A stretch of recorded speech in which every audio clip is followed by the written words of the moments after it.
Greetings, midweek point and clickers. How you doing? Welcome in. We're on episode 3 of Lamplight City. We did the best thing we could last week. We solved a case. Did we solve it correctly? Don't know. I assume we did. How you doing, Steve? Not bad. How's it going, everyone? Yeah, I'm pretty sure we fingered the wrong person Oh, last hello. stream. I don't know. I reckon I'm confident at least that she was guilty. She had a better motive than the dude that was in prison, at least. Yeah, there's at least what I looked at, it seems to be levels where there's the obvious one, you can at least get to the one that has actually motive and opportunity and isn't based on profiling, but then I think that's go a little bit deeper if you picked.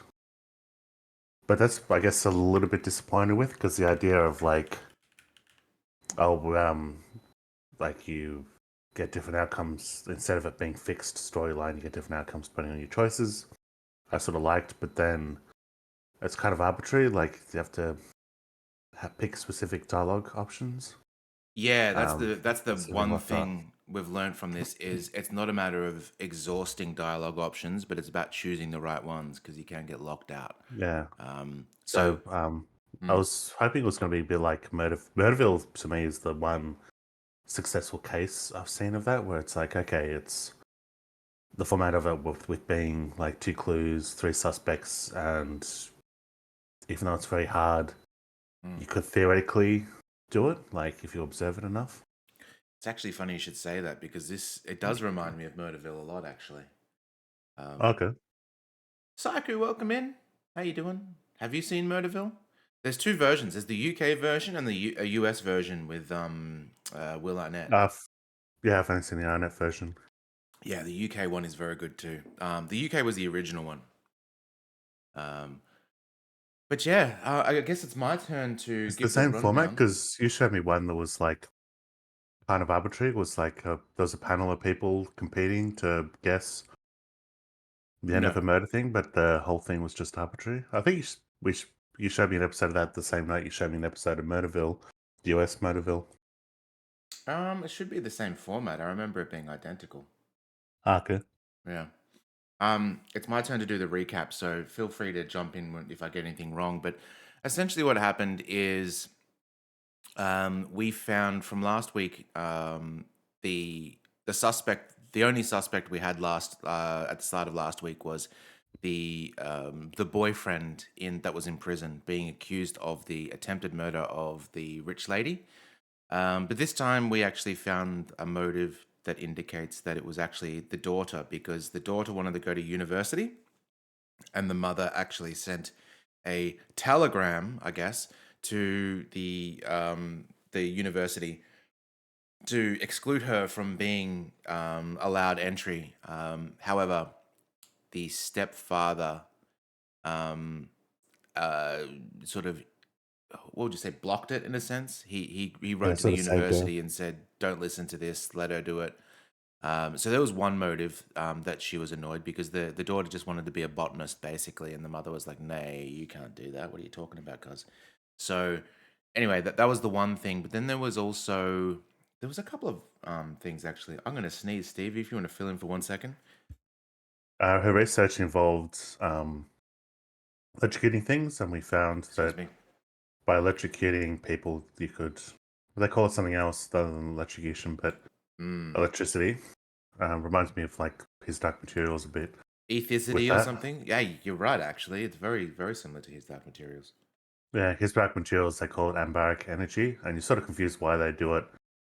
But what you realize it's a parallel universe, and when she's in talking to an Earth Boy, the Earth Boy says, his Dark Materials, by the way, is a trilogy that the first one is the Golden Compass, or what the Golden Compass is based on. Um, and she's talking to an Earth Boy, and he goes, "Oh, we call it electricity." And he goes, Amber is that stuff that trees, fossilized tree sap."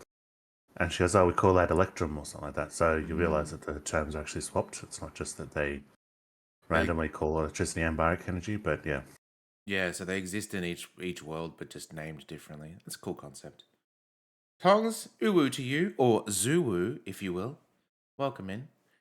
Yeah, so we basically fingered the daughter because that came out wrong. We Hmm. basically pointed our fingers at the daughter of being the suspect because of those two things. Like now that I think about it, maybe the thing is we were locked out. We couldn't actually. I don't believe we Yeah. could have actually chosen anyone else. But maybe the stepfather had something to do with it. Maybe the stepfather really loved the stepdaughter or something. I'm not too sure. We'll never know. At least we know that we picked the right person in our If hearts. someone at least Yeah, matches a bit better. exactly. Because you're never going to assume, unless they do the double agent, secret agent, triple agent thing, but you're never going to assume that the first person that is being the suspect is the suspect. Because what's the point Yeah. otherwise? But yeah, they could do a twist. A few times there will be if that was like the twist, like you go from the first suspect and then the second, like we did, the second suspect is then matches better.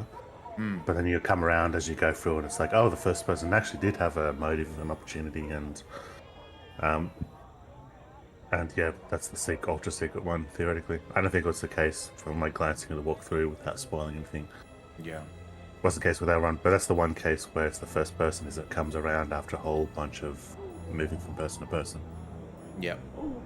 I guess other things we've learned as well is we can actually use our wife to be a sort of distraction. So we keep that in Yeah. mind as we go along. But we are up to a brand new case, fresh as a daisy. I'm just going to go quickly get a tissue because that sneeze is giving me a bit of nurse. Yeah, if you want to vamp for one sec, Steve, I'll be back in one moment. Okay. I don't know if we've started a new thing. But yeah, his Dark Materials is pretty good. I thought of the Golden Compass recently for some reason. I forget why.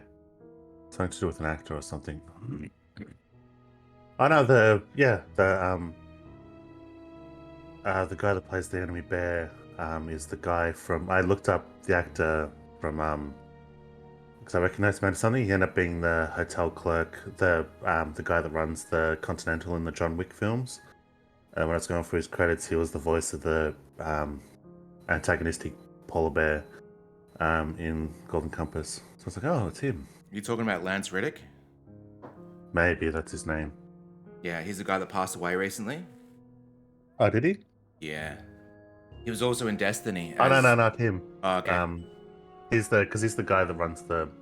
He doesn't. He's not the guy that runs the Continental. He's the one that is the clerk that runs the front desk. Who's the person that runs the Continental if it's not him? Oh, do you mean like Ian McShane? Yeah, I think that's.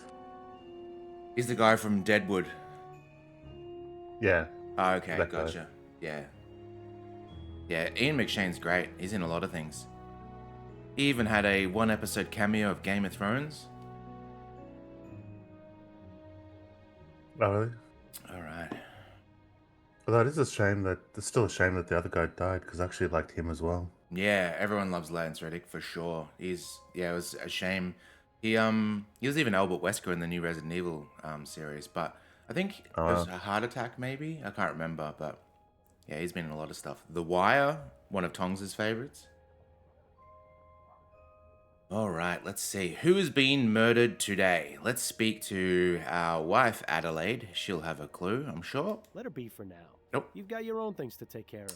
Do we? Okay. Oh, yeah, and if anyone's here that is new, our ex-partner friend was shot by a madman, aka us, by accident, and his soul, his ghost, lives inside our head and is our narrator. Ardwood, fine, welcome in. Good to see you. I believe you're on holiday, good sir. Yeah, Deadwood is really, really good. If you want to see Nick Offerman's penis, then that's the show for you.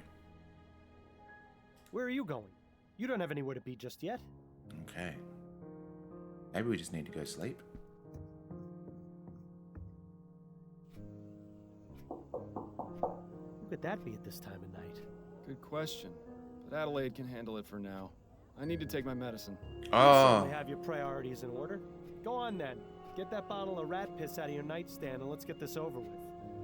Yeah. That's right. So he's taking these pills to suppress our partner, and the partner isn't willing to quieten down. But he's also very, like, he chastises him for taking the medicine, so it seems like this vicious cycle that Yeah, no 'cause one's he going could to just break. be quiet while he's trying to sleep, I guess. But yeah, our Yeah. character takes soporific pills, but that also dulls his investigative abilities a little bit. Which is why the ghost of our partner wants us to stop taking them, but he'll then keep us up all night. For sure, for sure. Which being sleep deprived is not very good for investigative abilities either. Do you reckon, I'm going to call it now, like the last case or whatever, we'll stop taking the drugs and the shackles will be off and we'll be like Sherlock, like we'll be Yeah, able to that's what I just... was starting to think. Or there's some sort of thing that makes it so we can sleep without the pills, yeah. And then, or either that or he just, stops taking them anyway.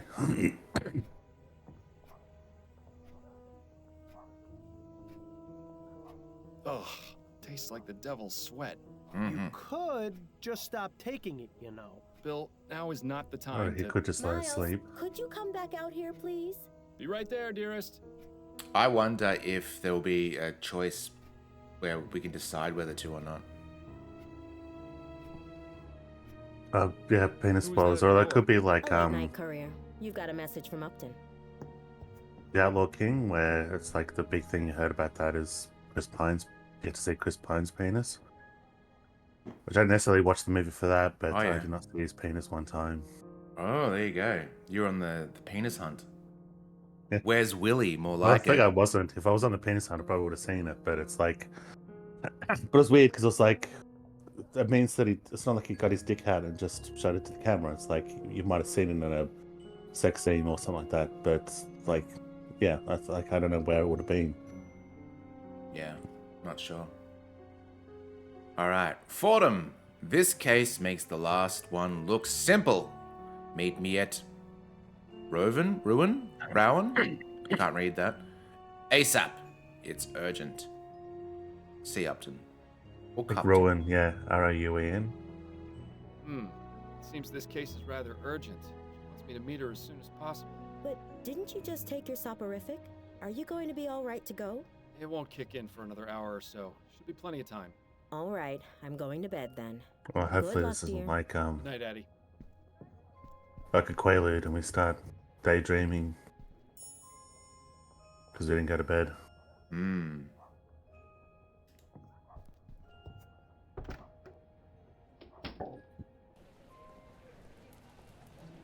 Off to the coffee house. I have my own coffee here. It's like I'm there.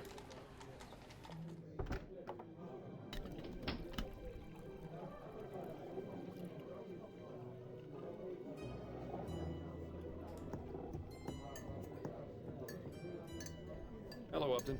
I'm glad you came, Fordham. Sorry for disturbing you this late.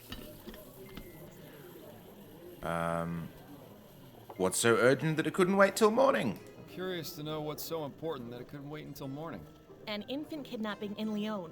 The report came in tonight just before my shift ended. The family wants to keep the investigation very low-key. They're afraid if word gets out, they'll have all sorts of ne'er-do-wells making false ransom claims. That's why I suggested they let you investigate first. Head over to 45 Belcourt Street. That's the home of Malcolm and Miriam Harris, the parents of the kidnapped boy. Uh-oh. Yeah, we've taken a Sopro lady. Harris? As in Harris Construction Company? The very same. Owned by Malcolm's father, no less.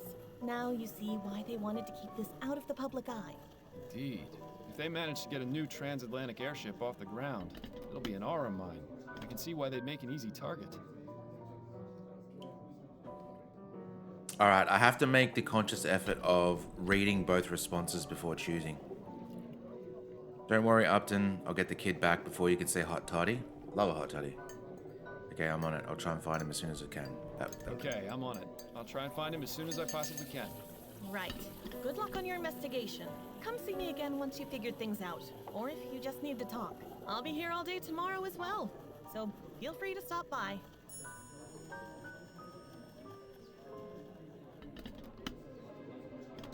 Just to go to sleep? No, we have to go straight over there, don't we? Yeah. Sure that won't have any problems. Mm-hmm.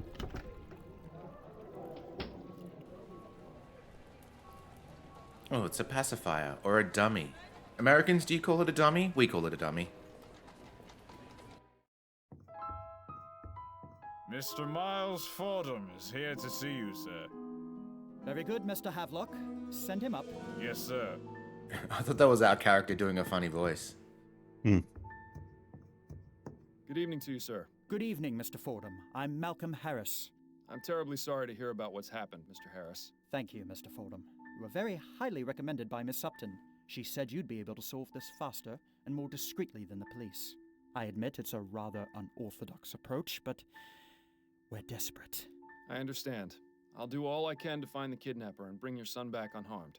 If you'd like to examine the nursery, it's just through that door to the left. I'll ask you to please try and keep quiet as I just sent my wife to bed. Her nerves are rather shot, you see. Yes, of course. What the fuck is wrong with the backrest of that couch? Oh, this here? Yeah. I can't make the heads or tails of why it would be like that. AI generated couch. Could be. I don't know. That's actually what it looks like. Also, the doors are massive. Let's go stand next to it. Oh no, we're getting. Look how big I am. Look at this little man here. That doesn't make sense because he's in the foreground.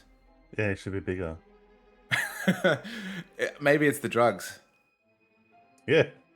Yeah, that could be like this whole everything being wrong. Like, it'd be funny if we after this scene we go home, have a sleep, and come back and everything's normal. Mm. Oh, really? You called it Binky? Interesting. I've never heard that before. I know the I've hand heard and of it. waistcoat pose is supposed to look I stately. don't know if it's from but to me, actual it always looks like the person is locally scratching or on themselves. TV though. Mm. So it could still be Australian or American. Oh, look at this puss. There you go, Psycho. Kitty for you. Tongs, you're a fan of giraffes. There's one for you too. Bear's picnic. Something about a group of giant human-like bears eating together in the woods is slightly unsettling. My friend Bunny. Yeah, I don't know about you, but I wouldn't want a giant imaginary rabbit for a friend. Looks like Donnie Darko. Look at that. The kid has a toy chest. My sister and I used to have to keep our toys buried in the backyard. Of course, that is because the only toys we had were dead rats. Jesus. That's like back in my day, we couldn't afford toys. A steam-powered bottle warmer. Certainly beats having to do it in the fireplace. Or in the case of my parents, over a barrel fire. Some sort of fuzzy animal wearing a waistcoat. Charming.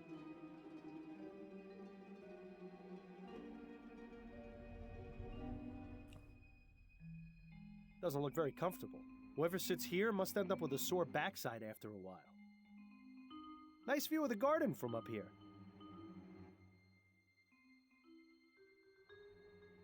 Okay, that's the same. Oh, click the glass part. Oh, we got some blood. I hope that's not Chris's blood.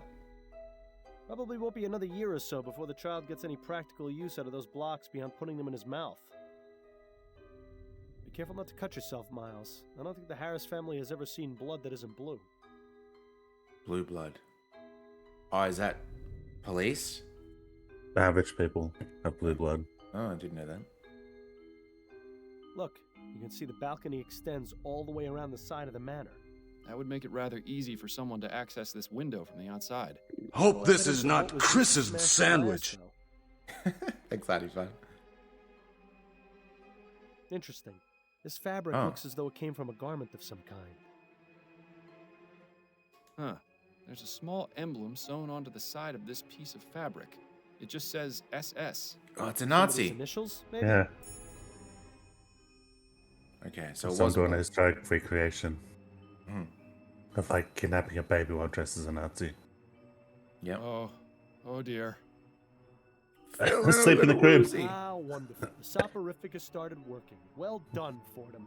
It is Now a, you're supposed to... It is a What am I looking quaalude. for? Instigate an interrogate? I just had it on the tip of my tongue. Perhaps it's time to call it a night. Dude, you got a fucking dart in your neck. I don't know what to say to that. You're funny. Don't know what to say to that, to the crib. Okay. He's gonna do that for everything because he's the soporifics hitting. Doing the what thing? Did he say that if you click on something else, did he say that because the soporifics hit? Yeah. So peaceful, so quiet, so comfortable. Oh, you know what that sound effect reminds me of? Remember Around the Twist? At the very start before the songs. It's either at the start or the end of the theme song. It has that. Oh. Yeah. Exactly, yep. I am fading. Shh, it's time to sleep. That's interesting, but sleep is more interesting. What if we just hop in the crib and he comes in and sees us just like sucking our thumb in a fetal position? Shh, it's time to sleep.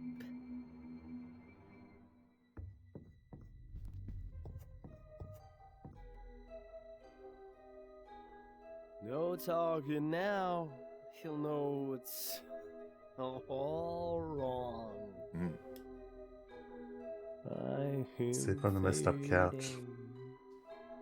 Oh yeah, we can't sleep on the AI couch. Quiet. Quiet. I think we just got to head home. I don't think we can do anything. Well, Mr. Harris, I Really? believe I've done all I can for right now. Did you find anything? Yes, I believe I have some leads I can pursue. But the most important thing to do in cases like this is wait to hear from the kidnappers. I'll be back tomorrow morning to continue my investigation and ask you and your wife some questions once you've had time to calm down a bit. In the meantime, I suggest you stay here and get some sleep. We'll all need it. Take over the body when he's asleep? Yeah, it'd be like, I won't say actually. Was it a twist in some movie? Maybe. Miles, wake up. It's nearly noon. Ah, so it is. Why didn't you come to bed when you got home last night? It was late. I didn't want to disturb you. So what was so urgent about the case Upton sent you? I'm trying to track a kidnapped child. Oh my goodness. That's awful. Yes, the pressure's on, but I think I should be able to crack it. Assuming you actually managed to get anything done at the Harris Manor today. Well, let me know if there's anything I can do to help. Also, we've got company. Mrs. Delacroix is having her hair done here today, so please make yourself presentable. You mean I'm not all ready? At least do something about your hair. I do have a reputation to maintain after all. Hey, you're the hairdresser. What's wrong with my hair? Do you really want me to answer that? We'll be here all day. All right. So maybe we should go back to the house. And then he said, "Oh, hello there. I don't believe we've met." Mrs. Delacroix, this is my husband, Miles. Miles, this is Mrs. Delacroix. Pleasure to meet you, madam. Likewise, young man. A pleasure. Is everything all right, Mrs. Delacroix? Oh, yes, everything's fine. It's just that, well, you weren't what I was expecting, is all. Keep your head, Miles. She may be a close-minded idiot, but she's just an old lady.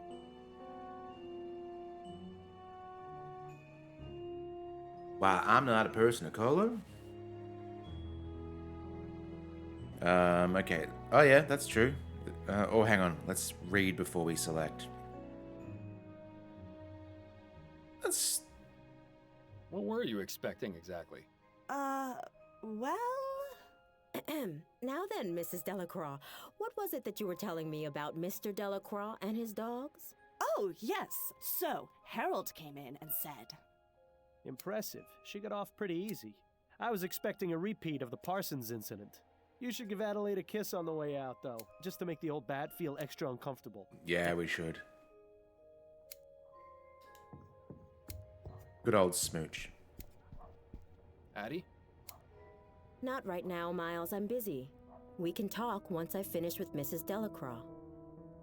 Always a come good on. time for We need to show us accused. some tongue fighting. Oh, good. Goodbye, dearest. I look forward to your return, my love.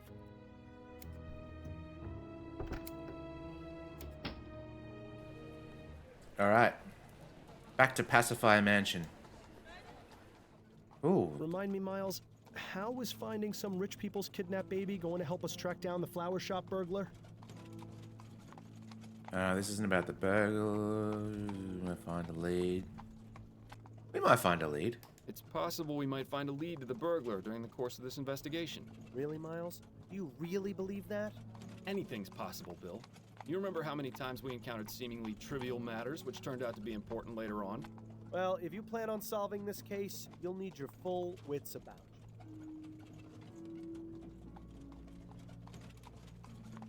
Something's got to give. We can't, like...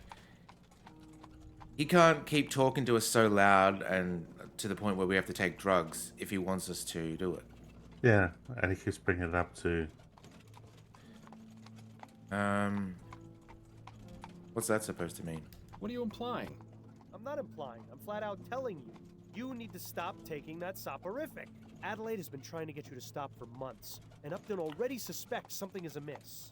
Not to mention your little episode last night. Trust me, no one is going to want to hire the dullard detective. Clever. Did you come up with that one all by yourself? What are you going to do when the cases stop coming in? How long before you get put away in Riverview? If I do get locked away, it'll be your fault. Which is exactly why you need to get back to your normal routine so you can find the burglar. Oh, cool. So we've got some options. Fine, I'll stop, but if you keep me awake at night, ellipses. Fine, I'll stop, but it doesn't mean we'll find the burglar tomorrow. Fine, I'll stop, but it only means I'll wake up earlier. What do you reckon, Steve? Where's the first one? The first one is the thing we want him to stop doing. Yeah. All right, fine. I'll stop. But if you keep me awake Order at night, more. so help Someone me. from your chair Don't is worry, lurking. I'm sure you'll find a way to cope. You were always good at that. Wait, you did say you wouldn't. Well, I'm glad that's settled then. I knew So you'd it's see keep things taking my way soporific eventually. then, because he It's not as though you didn't gave me even much say of a you'd be choice. quiet. In time, you'll thank me. Probably not before the withdrawal hits, though. Don't make me change my mind on this, Bill. DG! F and Deej, how you doing? Mr. Fordham, you're back. Allow me to introduce my wife, Miriam. Hello. A pleasure, Mrs. Harris. I wish we could have met under better circumstances, but I assure you I'm doing all I can to find your son. Thank you, Mr. Fordham. Mr. Harris, has there been any communication from the kidnapper? None at all. Well, I'll have another look around if you don't mind. You're at D&D, but you have me us up on your phone? Excellent. It's like we're an NPC in your game. All right. Miles, didn't you notice something a bit strange about the Harrises? Quite a few things, actually. What are you referring to? Their son was just kidnapped, yet they're each on their own side of the sitting room. Not comforting each other, not crying together. Nothing. They're stuck-up rich people. Not exactly the type to show emotion. Miles, you know I'm the most cynical person there is when it comes to their type. But this isn't normal behavior, even for snobs. This goes deeper than saving face. There's something going on between them. I think you should find out what. Okay, so I would not be a good detective because I didn't even think of that. Also, like, I wouldn't have sent anything amiss because I would have had the inspector's attitude of, like, they're rich people and they're detached. Mobile. Nice mobile. Custom made, too. Mobile? There'll be no mistaking what family this child comes from. That sounds like a line read by a person that doesn't know how to say this. We've got a button. That's odd. Why is there a loose button in the crib? Yeah, I'm no expert on children, but it seems like it would be dangerous to have around an infant. If only the flower shop burglar was as easy to find as this clue was. Okay. Yeah, the kidnapper left the child's blanket behind. There doesn't appear to be any trace of the silver spoon, though.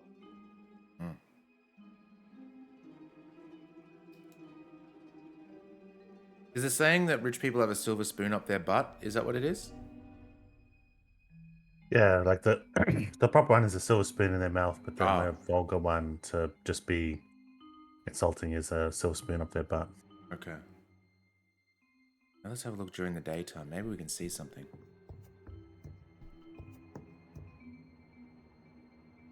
Look, you can see the balcony extends all the way around the side of the manor. That would make it rather easy for someone to access this window from the outside. No evidence of what was used to smash the glass, though. Yeah, that's true. It would have come from the outside because the glass is on the inside. I learned this same thing. You remember those old CSI adventure games that you could get around the year 2000-ish? They were like sort of... Roughly, I don't think I played one of them, but I may have seen you play one bit. Yeah, because I would always get like the Seven Seas version from the markets. The Caribbean Gardens is what it was called. And one of them that I played literally had the... Oh, you got to discover that it came from the outside because the glass is on the inside kind of thing.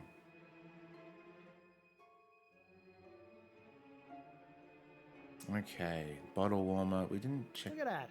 Get us a toy chest. My sister and I used to have to keep our toys buried in the backyard. All right. Of course, that is because the only toys we had were dead rats. Yep. We heard that. Okay. I think we've got everything in this room.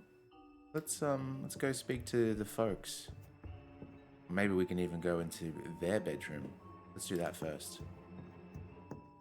Actually, she's sitting right where the fucking split happens in the couch. Like it's going right in her back. You know what it actually reminds me of? Looking at the couch. This is kind of like Franco Cosso kind of stuff. Yeah. Well, it's like, yeah, that's the old-timey. I've always wondered, like, is it just for show? Like, could you just, like on a lazy Sunday afternoon, just spread out on that and read a book? Like, or is that just, like, for visitors? Because it's so fancy and wouldn't necessarily be comfortable or would wear too much, I would have thought, if you, like, used it properly. Especially if it's white, too. I don't know what the texture would be, whether it's leather. If it's leather, it might be okay to wipe down, but... Yeah. This could be leather. I think it's fabric, though. Okay. Oh, look at this Hoover. Fancy. Some poor servant's probably gonna get a flogging for leaving it in here, though. Can we check the bag? Fancy. Some poor servant's probably gonna get a flogging for leaving it in here. Nope. Okay, I can't look out the window. That's fine. It looks like a pile of women's clothes. Must belong to Mrs. Harris. Can we check the clothes, sir? Yeah, because if there's the emblem... There's a handwritten note among the clothes. Okay, cool. Miriam, baby, I have to see you tonight. It's been far too long. R. And this person writes like a child. Yeah. The capital R in Miriam. Yeah. Or Anna as well, but yeah. Oh, what if it's a cipher? What if the capital, it's like... That probably isn't. Oh, another four-poster. The Harris family certainly makes no secret of their wealth. Can we click? Nothing else hidden among the clothes. Okay. Too bad. Painting of the city. Probably the only time the Harris family sees any of the other boroughs. Wardrobes are usually always full of wonderfully dark secrets. Who in their right mind would need that many drawers? Let's see what we have here. A very poorly written letter addressed to Mr. Harris. Another I one. don't suppose it's a letter of admiration. On the contrary, the author seems quite upset. Maybe we're going to have to do some handwriting comparisons. That's why there's the capital R in there, maybe. Yeah. All right. Mr. Harris, this is your weekly remainder. How much I hate you because my wife is dead. My wife was a wonderful woman, and you have taken her from me. I hope you suffer as much as I have. Arthur Devons. Okay. Nothing else of note in any of the drawers. Oh well, at least we got to play a rousing game of search the rich people's dresser. Mm-hmm. What about this side? Nothing else of note. Oh Okay. well. Cool. I think we've already done the bed. Oh. Yep, 4-poster. Done the clothes. Lamp is nothing. Yep, lamp is nothing. Wardrobe is locked. Oop. Suction cleaner we've done. Window. I think we've exhausted this area. Lovely. Oh, tea service. It's nice to see that tea is still served here even in times of tragedy. Hey, that can't be a real thing to happen. I can walk Are you straight through the standing there in table. front and behind and below? We still on the table? soft reel or what? Alright, let's Yeah. quickly save it. Well, the proportions are still all wrong, even off the sub-reel. I do declare. Okay. Let's talk to the wife first. I have some questions for you if you're up to answering them, Mrs. Harris. I'll try my best, Mr. Fordham. Okay. Let's start with the handwritten note. I found this note in your bedroom. What can you tell me about it? I've never seen that note before in my life. Are you absolutely sure? Mr. Fordham, you mentioned you valued discretion. I ask you to please exercise some now. Would it be possible to speak about this in private? In another room, perhaps? Out of the question, Mr. Fordham. I shall not leave this sitting room in the company of another man if my husband is not present. Oh. Yes, I understand. Let's put the subject on hold for now. What a life these rich people Mhm. lead. All the money in the world and they're trapped like rats. Okay. What about the torn fabric? I found this bit of torn fabric by the broken window. Do you know anything about it? No, I've never seen it before. Do you think it was left by the kidnapper? Perhaps. Did the initials SS mean anything to you? No, I can't think of anyone or anything I know with those initials. Anything. Okay. So the Nazis don't exist in this timeline? There's a lot of airships, though. You always see in popular fiction where Nazis won the war that there's like airships everywhere. Yeah. I found Or a this button steampunk in your thing. I son's think it's because of crib. the look of them. Does it look familiar at all? Hmm. No, I don't recognize it. It looks like it Technically, came they wouldn't from be much some more if they'd cheap have coat. won. Is that what the ruffian who took my baby was wearing? That's what I'm trying to determine. That was a heck of a Southern gentleman impression. Well, thank you. Did it feel like you were in the South for a second? All right. The baby. The baby. Tell me about your Doing son. those Googles. Charles is our only child. He's such a good boy. Never makes a fuss. Always very sweet. Oh, Charles, you must be so frightened out there without your mother. Oh, please, Mr. Fordham. You have to bring him home. I'll do my best. You ever seen a baby named Charles? I mean, they have to exist. Yeah. No, but I don't know that many babies. That's true. That's probably the main point. Yeah. Tell me what you know about your son's kidnapping. Oh, my poor baby. Mrs. Harris, I know this is difficult, but I need as much information as you can give me so I can bring your son back. Yes, you're right. I have to stay strong. For Charles, it happened sometime between 6 and 8 last night. I think both my husband and I had gone out. Charles was in the care of his nanny, Mrs. Davis. Okay. I arrived home first, around 8:30, and that's when I found the scene in the nursery, as it was. And what was it you found? Mrs. Davis, unconscious in her chair, the broken window, and Charles missing from his crib. Malcolm arrived home shortly afterwards, around 9, and then immediately sent our butler, Mr. Havelock, to notify the police. Okay. We stayed up waiting for any contact from the kidnappers, but there was nothing. You said you arrived home first. Where were you last night? Oh, I was visiting with some of my friends. Oh, We yeah. gathered at one of their homes for a concert. I see. And your husband? He was at the social club with his friends as well, I believe. Wait a minute. I know this attitude all too well. This woman is hiding something. Yep. Most likely from her husband. I doubt it's voices from beyond the grave. So the question is, what's her secret? She's having an affair. What can you tell me about Mrs. Davis? Well, she's worked for us since Charles was born, a little over 6 months ago. How did you come to employ her? Malcolm's mother had a friend whose daughter she used to care for. She came highly recommended. We've never had any problems with her. She's always been a dream. Where is she now? In her room, I would guess. With Charles missing, there's little for her to do. Where might I find her room? There's a small building just around the back of the manor. Hers is the 4th door from the left. Okay. Here's the... Like, I feel like we should select motive, but I hope he's not, like, insinuating a motive against her. Or maybe he's going to ask her, what do you who do you think would do this? It's the standard problem with dialogue trees is when the choices are ambiguous. Alright, let's try it. Can you think of any reason Okay, why good. your son would be a target for kidnapping? It could be that someone wants our money, or some lunatic who's angry about the new airship. My husband's an investor, and my father-in-law owns the company building it, you see. I just don't know, Mr. Fordham.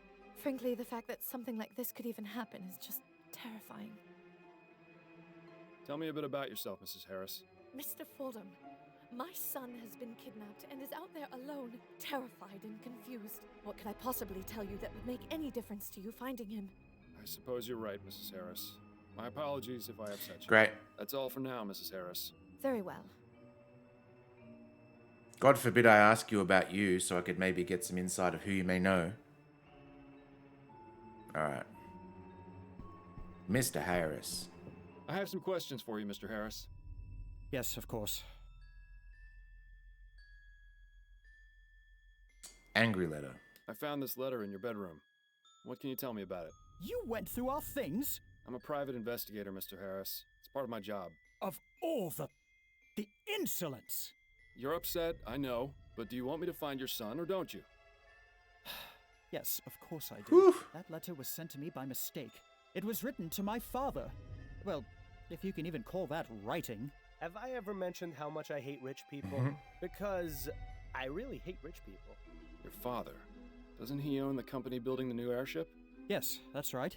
He's been receiving many letters just like that one since the Lygia disaster. But that Devons fellow in particular has sent one every week, along with a bag of chicken bones and dust. It's voodoo. Peculiar. Not only that, he leads a daily protest in front of the construction yard where the HMS Lenore is being built, trying to halt production. My God! How did I not see this before? See what? Devons! He has a grudge against this family because of what happened with the Lygia. No, it's not Devon's. Him being involved with the kidnapping. Yeah, he's a somehow is detective here, form of mate. Retaliation. I'll just have to speak with Mr. Devons and see for myself. Too obvious, it is definitely not him. You'll be happy to know, Steve, that last night, as I was catching the train back, you know that at Southern Cross there's that like Candyland store or whatever the hell it's called? Yep. Sugar Station. That's the one, yeah. I got 3 cans of Dr. PP Oh, for Jesus. consumption at some point. It's gonna be glorious. I actually like the jazzy style scooping up some lollies from that place. Haven't been Oh, in ages. Jazzy's. Oh, I forgot all about that place at High Point. Yeah. Yeah. And so anyone doesn't know, because it was like, I guess, a franchise, but it's basically one of those places outside the front of a movie theater thing that would, like, you scoop up lollies and they weigh them and you pay by the weight. So for kids, that's ultra fun. You'd make up a little bag of treats and then take it into a movie. Totally. Yeah. I remember, I think we did that when we watched Speed. Yeah, probably. The lollies that I always remember were, I think Americans call them runts, which is like these little mini fruit, but they're hard as hell.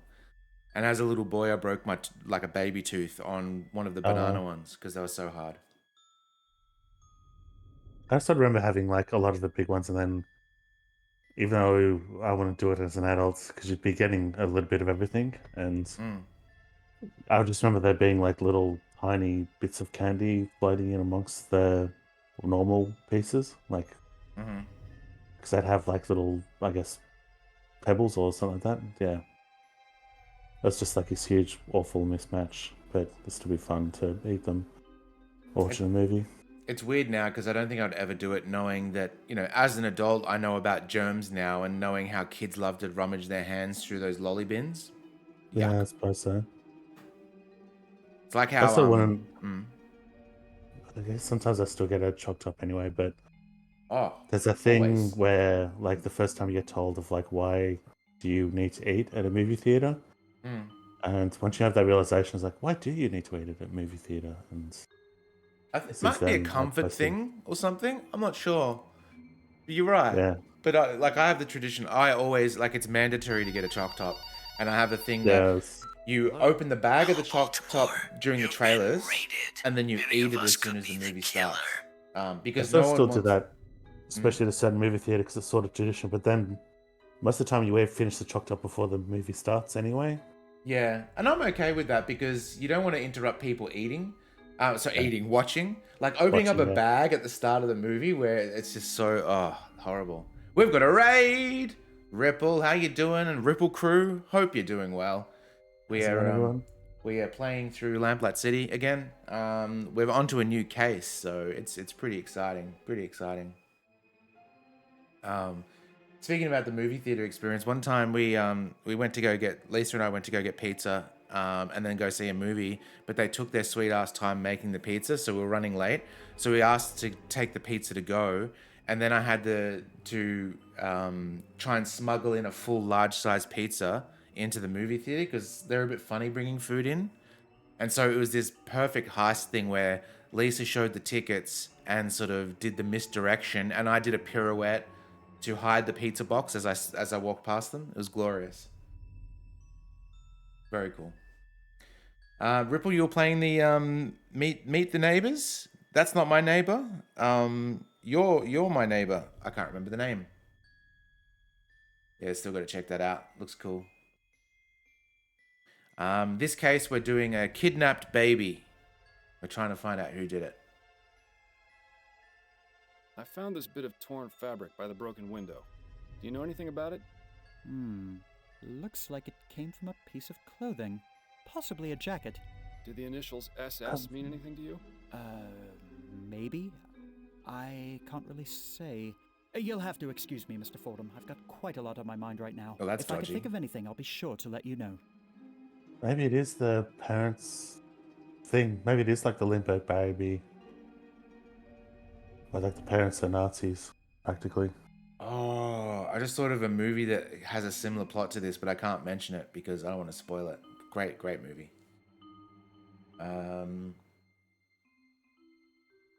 Meet the Neighbors. What's that? There's that horror game that is something about neighbors. Good neighbor, bad neighbor? Something where you have to break into the guy's house and he chases you down? I can't remember. Alright, let's see. Baton? I found this button in your son's crib. Does it look familiar at all? No, not at all. Do you think the kidnapper might have left it behind? It's a distinct possibility. I'm feeling that we should probably not ask him about himself because the wife just like flipped her lid. How goes the construction of the new airship? There have been some complications, but nothing we can't handle.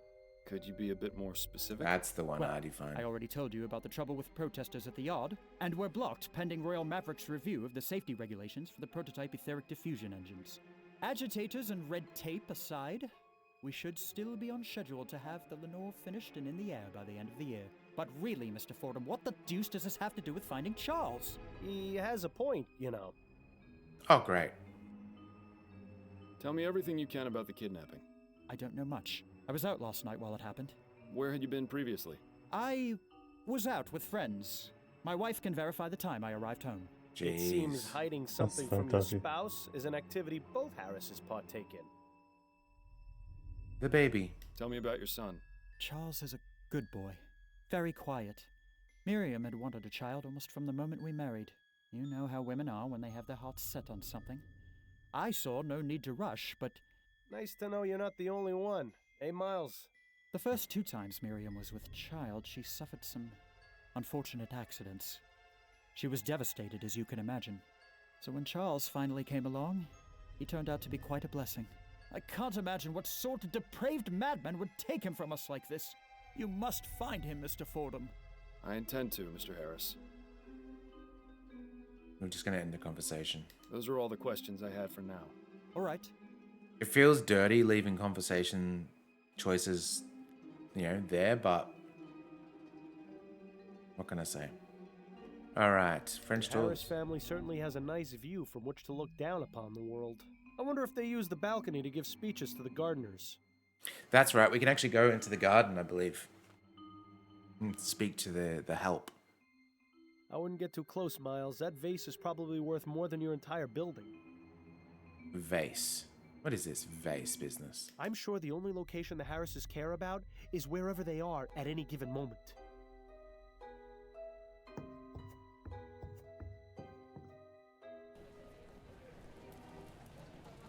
Oh, okay, here we go.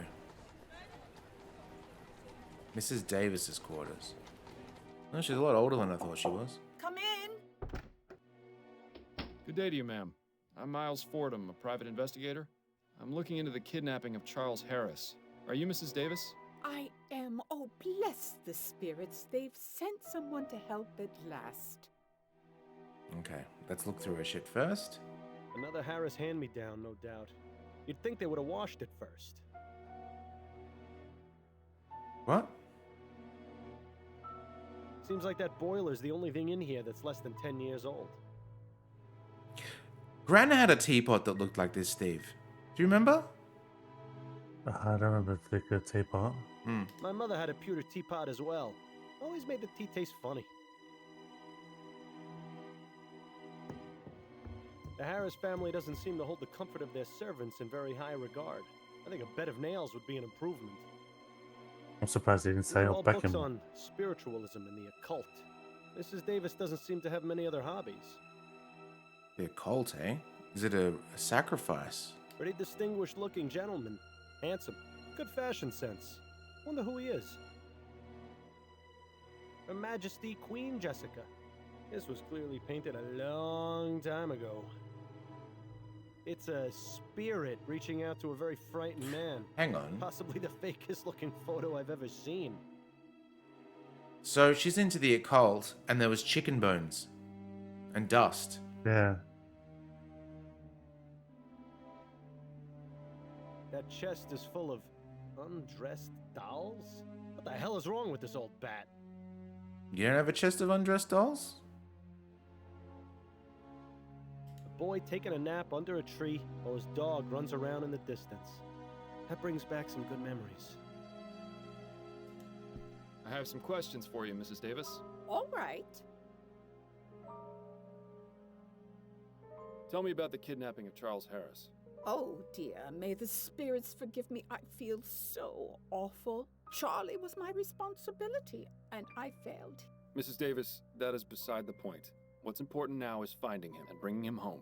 To do that, I need your full cooperation. Oh, you're right, Mr. Fordham. I'm sorry. I just need to collect my thoughts. Get the negative vibrations out of my mind.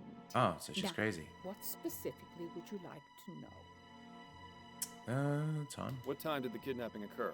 I'm not entirely sure. I know I was in the nursery having a cup of tea about 8:30. I remember feeling very drowsy. I must have passed out then. She's on the because sob roll next as well. thing I knew, I was being woken by Mrs. Harris. To think, whoever took Charlie did it while I was in the room. Oh, may the spirits grant me peace.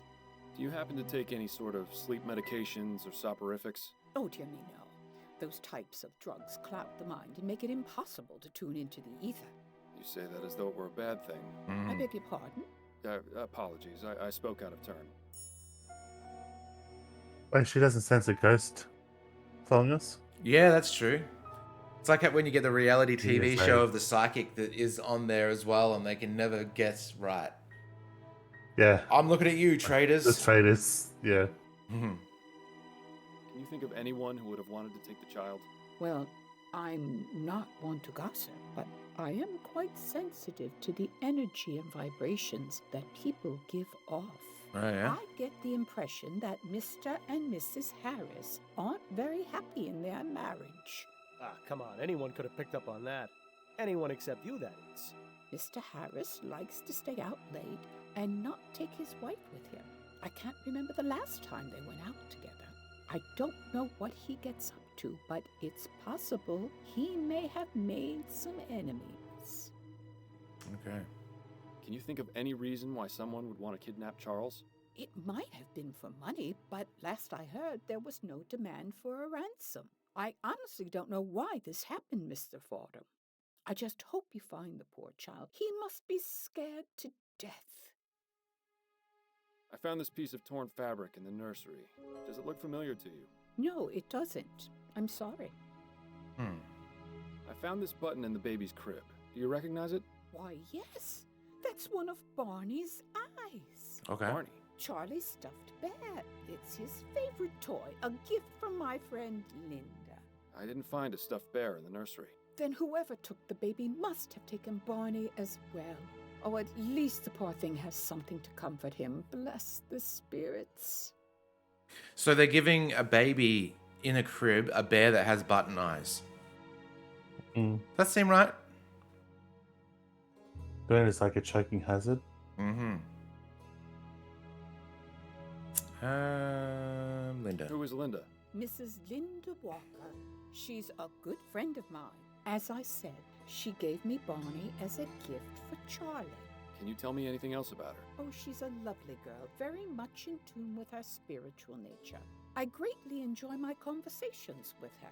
When was the last time you saw her? Oh, I don't remember. No, wait. It was at the last Spectre Society meeting on the 19th. That's right. What is the Spectre Society? It's a club for spiritualists and amateur investigators of the paranormal. We meet twice a month to socialize and discuss our findings. I see. Sounds fascinating. Though I don't expect you to share my beliefs, Mr. Fordham. Oh, I have a bit more experience than you'd think with regards to the spirit world. You can say that again. Where exactly do these meetings take place? At a private residence in Gascon. May I have the address? Why, yes, it's 325 Rue Jameau. Are you going to seek spiritual guidance to find Charlie? Perhaps. You never know what might be worth looking into. Cool. New address. Do you have Linda Walker's address? No, I don't. I never visited her home. Damn. I get the feeling she doesn't like having visitors or being home very much. She prefers to meet people elsewhere. I was the same way after my husband died. It was embarrassing for my friends to see me living so differently. But I feel it's not just a matter of pride for dear Linda. I think there are lots of bad memories associated with where she lives. I try to stay away from places like that. They leave a mark on the soul, you know. She said it was embarrassing for my friends to see me living differently. I think more of the fact that it's embarrassing for her to see her friends see her living differently. I don't think it's about her friends at all. Because your friends would understand you've gone through loss, even if you become a slob or something like that, right? Yeah. That's a lovely portrait. Who is it of? That is my late husband, Jonathan. He used to attend meetings of the Spectre Society with me, bless him. I tried to get him to be more in tune with the other side, but I think he was just humoring me. He was a good man. Everyone at the society cared for him very much. Should we ask about the chest of dolls? What do you think, Steve? I guess so. I couldn't help but notice that chest full of dolls in the corner. Oh, that. Oh, I know Okay, it cool. must look a bit strange, but I pick up old and broken dolls so they can be repaired and donated to orphanages. Sounds normal. It's my way of giving back to the community and helping poor children who have nothing to play with. Well, what a kind soul. I wish she would find less creepy ways to express her altruism. Oh, achievement. Learned about her hobby. Okay. Let's ask about her. How long have you worked as a nanny? Only a few years. I never had to work when I was married. My husband had a lot of money. Unfortunately, he was in great debt. And after the spirits took him back to the ether, I wasn't left with much. So I began working as a nanny to make ends meet. But I consider taking care of children a reward in its own right. Thank you for your time, Mrs. Davis. Oh, you're very welcome. My husband had a lot of money, but he was in great debt. That's kind of a contradiction there, lady. What's the lost souls and the dolls? Yeah, totally. This is the prequel All to the Child's kidnapped Play. children, yeah, or all the kidnapped children get turned into dolls, broken dolls. Yeah, like that. Remember that Which is TV show different. Passions, where they had that little kid that was supposedly a doll that had come alive? Yeah, I don't think I actually watched it, but I remember that was the thing that got it into mainstream. Yeah, I never watched it either, but it was too creepy for me. I tried to look I'll be up going if now, this Mrs. game Davis. uses AI, May but the I didn't get spirits any guide your good hits. path. Because I suddenly realized that lip thing, 'cause even though that's something a human could do, I realized that's kind of an AI uncanniness as well. I guess to anyone who didn't see it on the last stream, there's a couple of characters in the last case that the coloring of their lips was a little bit smaller than the shape, like where the lip cuts off. It was very weird and distracting. I thought it'd be more of an artistic style. I don't know. All right, do we want to go to the construction yard or the Spectre Society? What do you feel, Steve?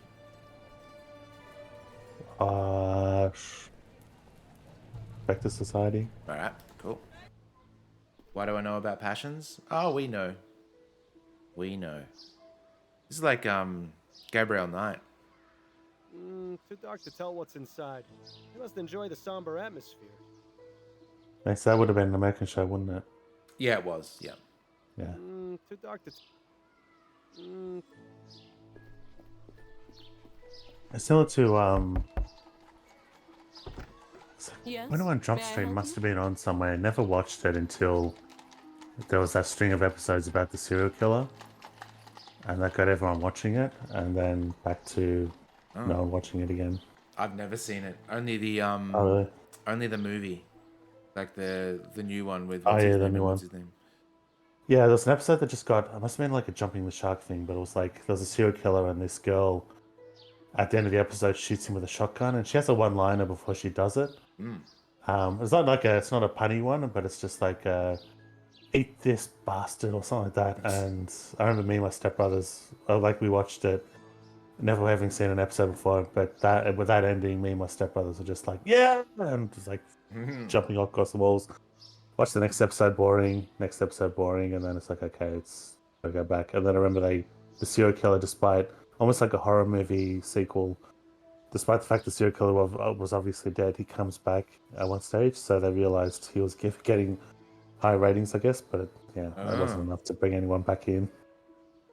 MacGyver did the same thing with there's the villain that kept on dying and he'd always come back too. All right. Yeah, I think I've only seen a couple episodes of MacGyver.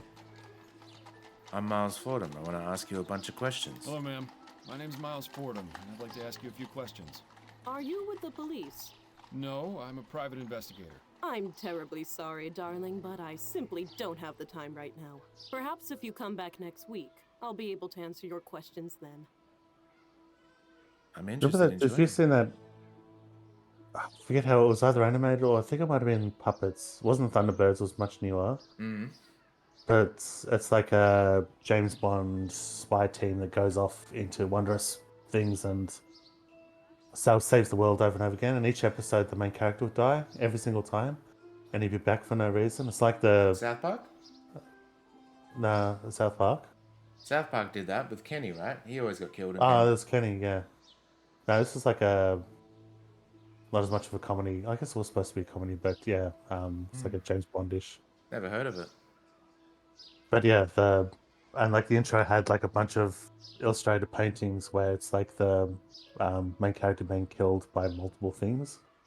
But then yeah, the episode there's always a self-sacrifice by the main character, and then the next episode he's just back without any explanation. Google it later and tell us what that is, because that's interesting. This is the Spectre Society, right? I'm interested in joining. Ah, yes it is. Welcome, darling. Our membership process is a bit different to most social clubs. We require a sponsor. Sounds simple enough. Well, you see, we ask that sponsors be people who have passed on into the spirit world. Oh, what? Once you name your sponsor, I will attempt communication beyond the ether. When they answer, you will be judged and considered for membership. Oh, that sounds like some bullshit right there. I got a sponsor. I've got a sponsor. Excellent. What is the name of your sponsor, darling? Bill. Bill Legere is my sponsor. Seriously, Fordham? I thought you knew better than that. Bill Legere. Very well. I will attempt to communicate with him. Jonathan Davies in the We do list, this like all from Korn. day. It's not gonna work. I'm sorry, but I'm having trouble communicating. Perhaps you can come back and try again later. See? Told you. Yeah, thanks a lot. Okay.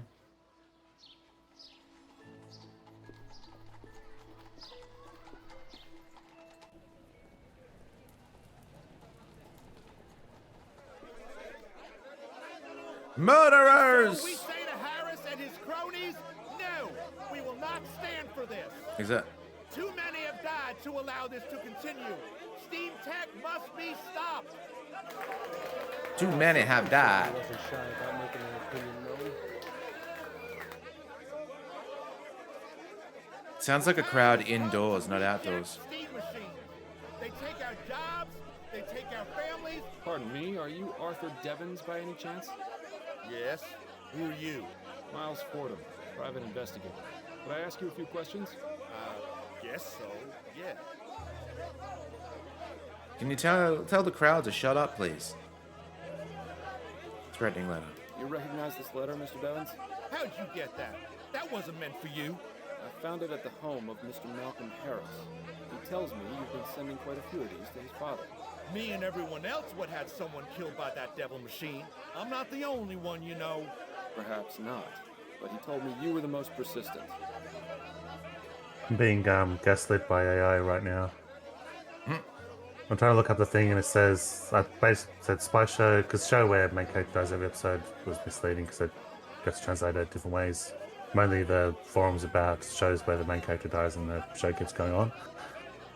So I typed in spy show where the main character dies every episode, and the AI overview is like, well, no show has the main character literally dying every episode. And it's like, you fucking lie. Also, how can you make that claim? Do you know every single TV show completely compiled? Like, also, you're a fucking liar, because I know there is one, at least. What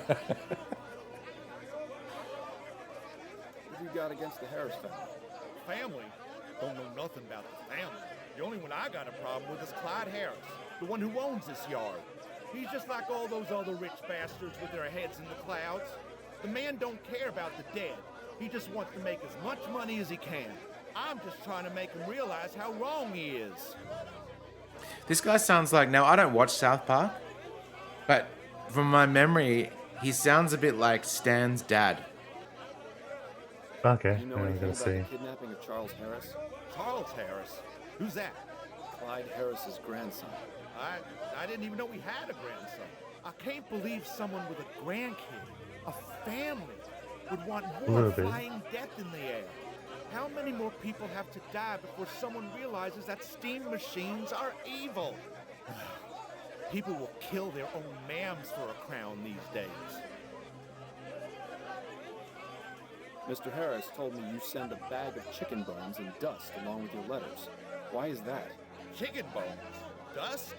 Nah, that's not right. I've only sent letters. Are you certain of that? Yes. As sure as I'm standing here. Right. And I'm the queen. I get the feeling this guy will crack if we figure out what the significance of his little gift is. What if it's just he's had a 2-piece feed at KFC and he didn't have an envelope, so he just puts the letter in there?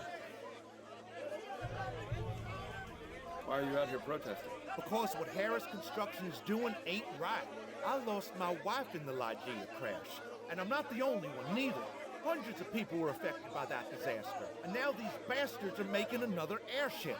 It's like a slap in the face to everyone who died. I just can't understand it. What do you hope to accomplish by protesting? Simple. We want construction of the Lenore stopped and a full investigation into the Lygia disaster. Not only that, we want compensation for our losses. Royal Maverick took care of all the families of those on board, but the families of the ones in the park didn't get a single copper. It just isn't fair. We aim to make things right. After that, it'll just be a matter of time before people realize that there's no future in steam tech, and they'll call the whole thing off. Ah, the innocence of the downtrodden. I wish I could be as naive as them. It would have made my life a lot easier. Does this piece of fabric look familiar to you? Looks like it came from some fancy jacket, the type you'd expect to see on the snobs in Leon. I could never afford clothes like that in a million years. Mm-hmm. You recognize this button? Can't say I do, but it looks handmade. I wonder how long it will be before the poor soul who crafted that button gets booted into the street and replaced with some steam-belching contraption. You must have loved your wife very much. Are you joking? I loved her more than there are stars in the sky. She was my whole world, Mr. Fordham, the light of my life. It's been nothing but cold and dark since she was killed. You're married, aren't you, Mr. Fordham? I see a ring on your finger. I am, yes. Then take my advice. Appreciate every moment you have with her. You never know when she'll be ripped out of your life, leaving you with nothing. You know, this fellow was actually pretty wise. Maybe we misjudged him. You seem very dedicated to your cause. I'll take that as a compliment, Mr. Fordham. There's quite a lot of people who are against steam tech, aren't there? Yes, the movement is gaining ground and growing rapidly, I'm pleased to say. I've heard stories about some more extreme members. Do you know anything about that? You mean the Red Axe?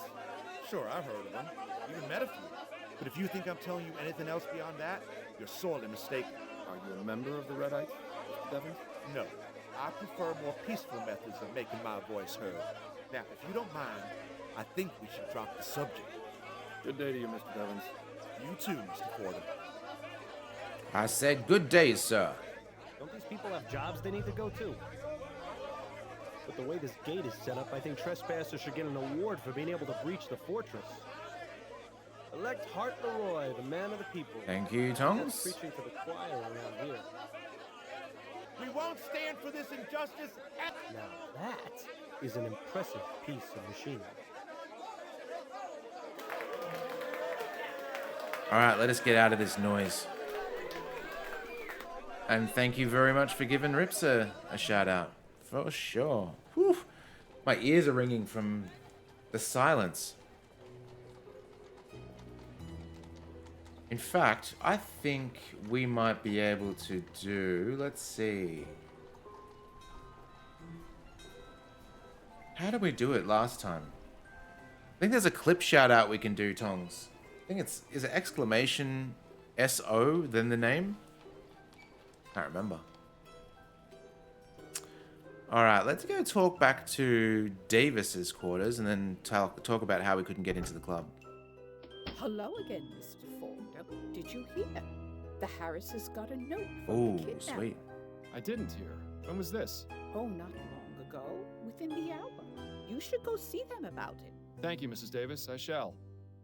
But first, let's talk about that club that I can't get into. I'll let you know if I have anything else to ask, Mrs. Davis. All right. Okay, I guess not. I'll be going now, Mrs. Davis. May the spirits guide your path. Hopefully that's the way it works. Oh, here we go. Perfect. Oh, it's Hollow Knight. As soon as I figured that out, Mr. I was Fordham, able to heal anytime I God, you're wanted. back. What's going on? Our butler just brought this in. He found it stuck to the gate outside. Least aggressive. Yeah, that's probably the word I was trying to think of. Brain's not working anymore. It's been spent too long focusing on this. I think the volume's Can't coming see through my it. Right. speakers, so I can't tell Where if we it's going? loud enough What are for we you doing? guys. But cool. Thank you very much. Harris family, we have your son. If you ever want to see him again, you must stop building the new airships. We are not joking. I'm gonna save it. It does feel like it could be Arthur, but we were with Arthur, so maybe not. You note. I have some questions for you, Mr. Harris. Yes, of course. Ransom note. What is your opinion of this ransom note? It's obvious who sent it, Mr. Fordham. Of course. Why are you wasting your time here? Go arrest Mr. Devons! I was with Mr. Devons. I'm going to ask him about himself. Screw this. Tell me about yourself. There isn't much to tell, really. Okay, good. My life has been fairly well publicized in the newspapers. Let's pretend for a moment that I skip over the society pages. Well, I'm an investor. My father Clyde runs Harris Construction Company, which I will someday inherit. Any other details about me are fairly trivial nonsense, I think. Those are all the questions I had for now. All right. Okay. What about you, miss? Let's talk about your affair. I have some questions for you if you're up to answering them, Mrs. Harris. I'll try my best, Mr. Fordham. So, Steve, I went to a whiskey bar last night after I finished work, which I have to take you to because it's amazing. It's so good. It's just on Russell Street. It's called Whiskey and Ailment. And after tasting some, I may have bought a bottle of, oh man, it was like $130 bottle of scotch, but it is, it's not being made anymore, so it could be an investment opportunity. So Okay. I'm going to keep it unbottled, but yeah, the fact that it's, because it's, what do they call it? Something. Oh, I can't remember what it's called, but like the gin has the equivalent called Navy Strength. But anyway, yeah, it's yeah, some really good whiskeys there. I know you're not much of a like you're more of a bourbon and coke kind of man, but some of the whiskeys themselves are such good sippers. Okay. Had a really good Irish whiskey. It's like Jameson, but it's called Black Barrel, I think. It is so smooth and delicious. Like you literally put it in your mouth and there's no alcoholic burn for about 3 seconds or something, but it's very slight. It's real tasty. All right, ransom note. Did you read the ransom note? No, Malcolm wouldn't let me. He said I was already too upset. That's all for now, Mrs. Harris. Very well. Wouldn't let you?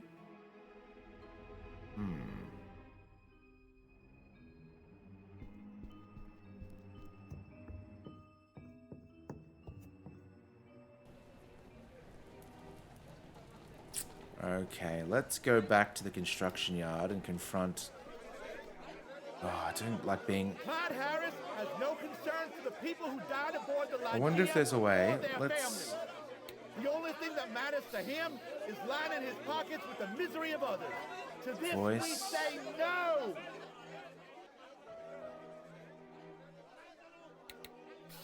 That's a bit better.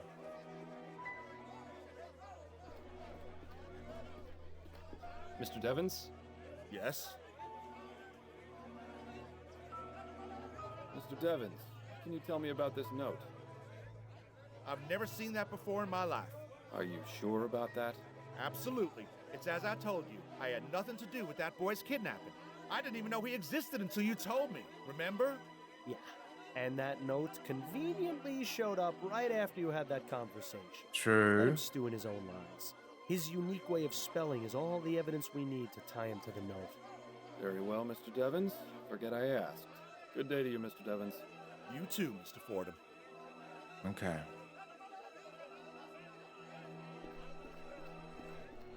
What we need to do is feed him a lie and see if, like, only him, and see if the new ransom letter has that lie in it.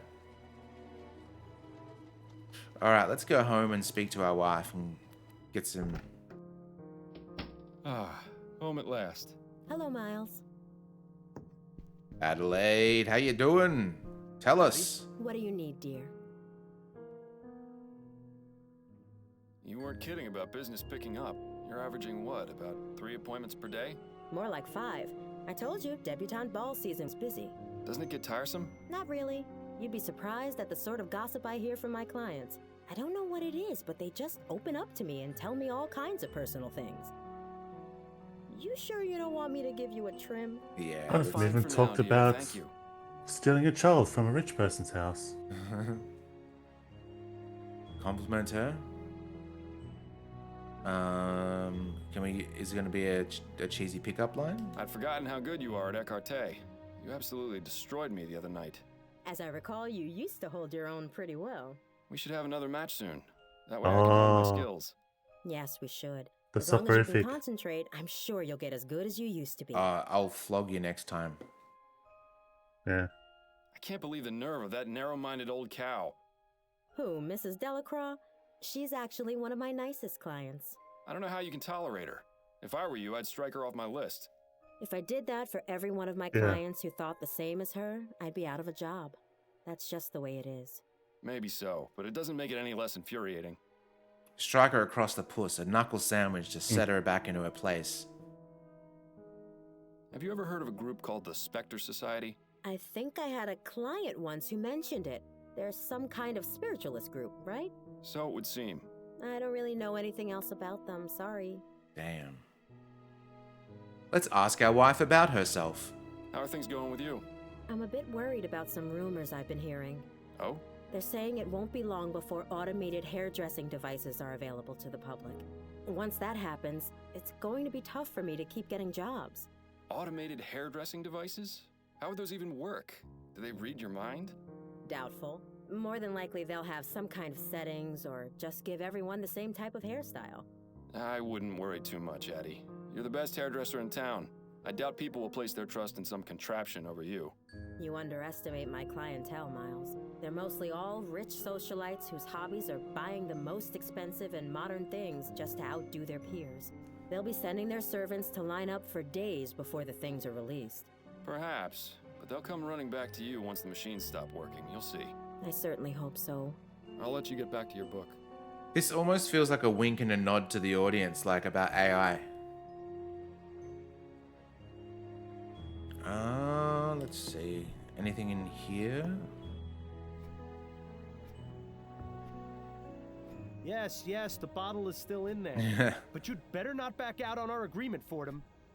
Yeah. True. Okay.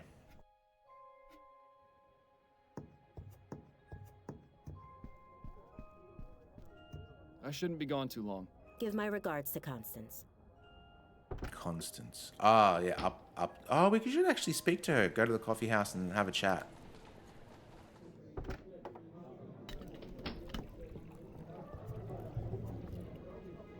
Can we talk? Go on, I'm listening.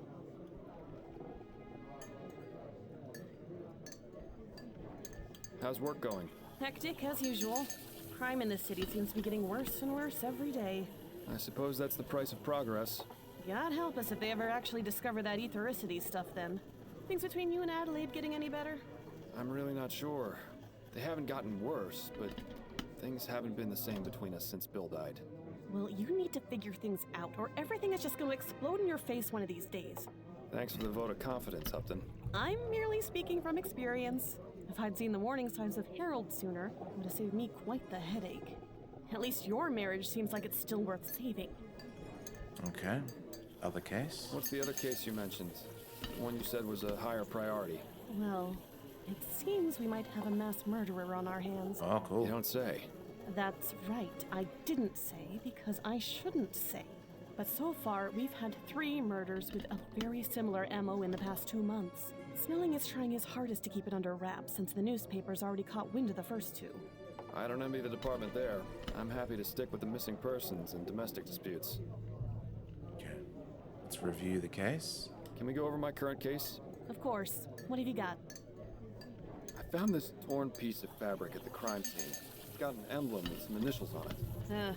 I recognize that emblem. Oh, nice. It's from Solomon Stitching, a little tailor shop in Lyon. My ex-husband had several jackets from there. Oh, maybe Sorry he's the to dredge up old kidnapper. memories, but do you remember where they're located? I believe it's on the corner of Bonneville Street and Surratt Avenue. Fantastic. You're helpful as always, Upton. Sweet. I spoke with Henrietta Davis, the Harris family nanny. A sensible place to start. What did she have to say? She claims to have been unconscious when the kidnapping took place.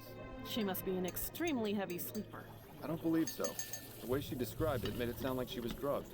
Interesting. Definitely worth looking into, I'd say. I found this button at the crime scene. child's nanny identified it as the eye of his stuffed bear. Did you find the bear at the scene? No, the kidnapper must have taken it as well. Interesting. Either the kidnapper is very compassionate, or it's someone who knew the child. Have you ever heard of the Spectre Society? I think so. They're some sort of ghost hunting club, aren't they? A spiritualist group, yes. Don't tell me this case has taken a turn for the supernatural. Not exactly. It's just come up as a potential lead. I'm having some trouble getting in, though. They want me to name a sponsor who's dead. Just when I thought I'd heard everything. Well, bluffing with some random name probably won't get you very far. You're right. It would make more sense to try finding a name that would mean something to them. That's enough about the case for now. Okay. That's it, I think. Then you'd better get back to it. Okay. Let's go check out that jacket first.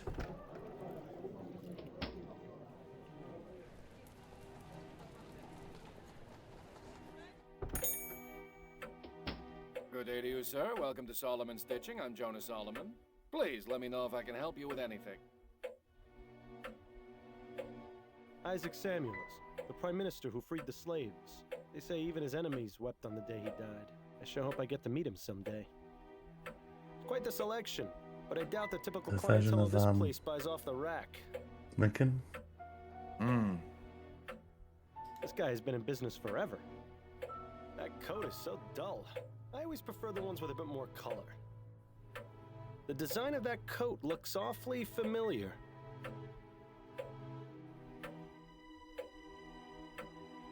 My grandmother had one like that.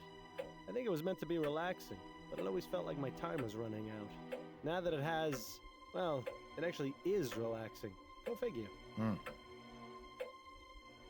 Impressive collection of pattern books. I wish I'd known about this guy when I was alive. I'd have asked him to make me a suit for my funeral.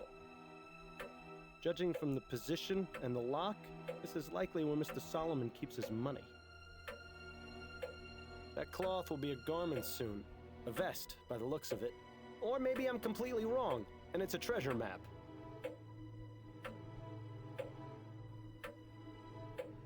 Okay, I think that's it. Mr. Solomon?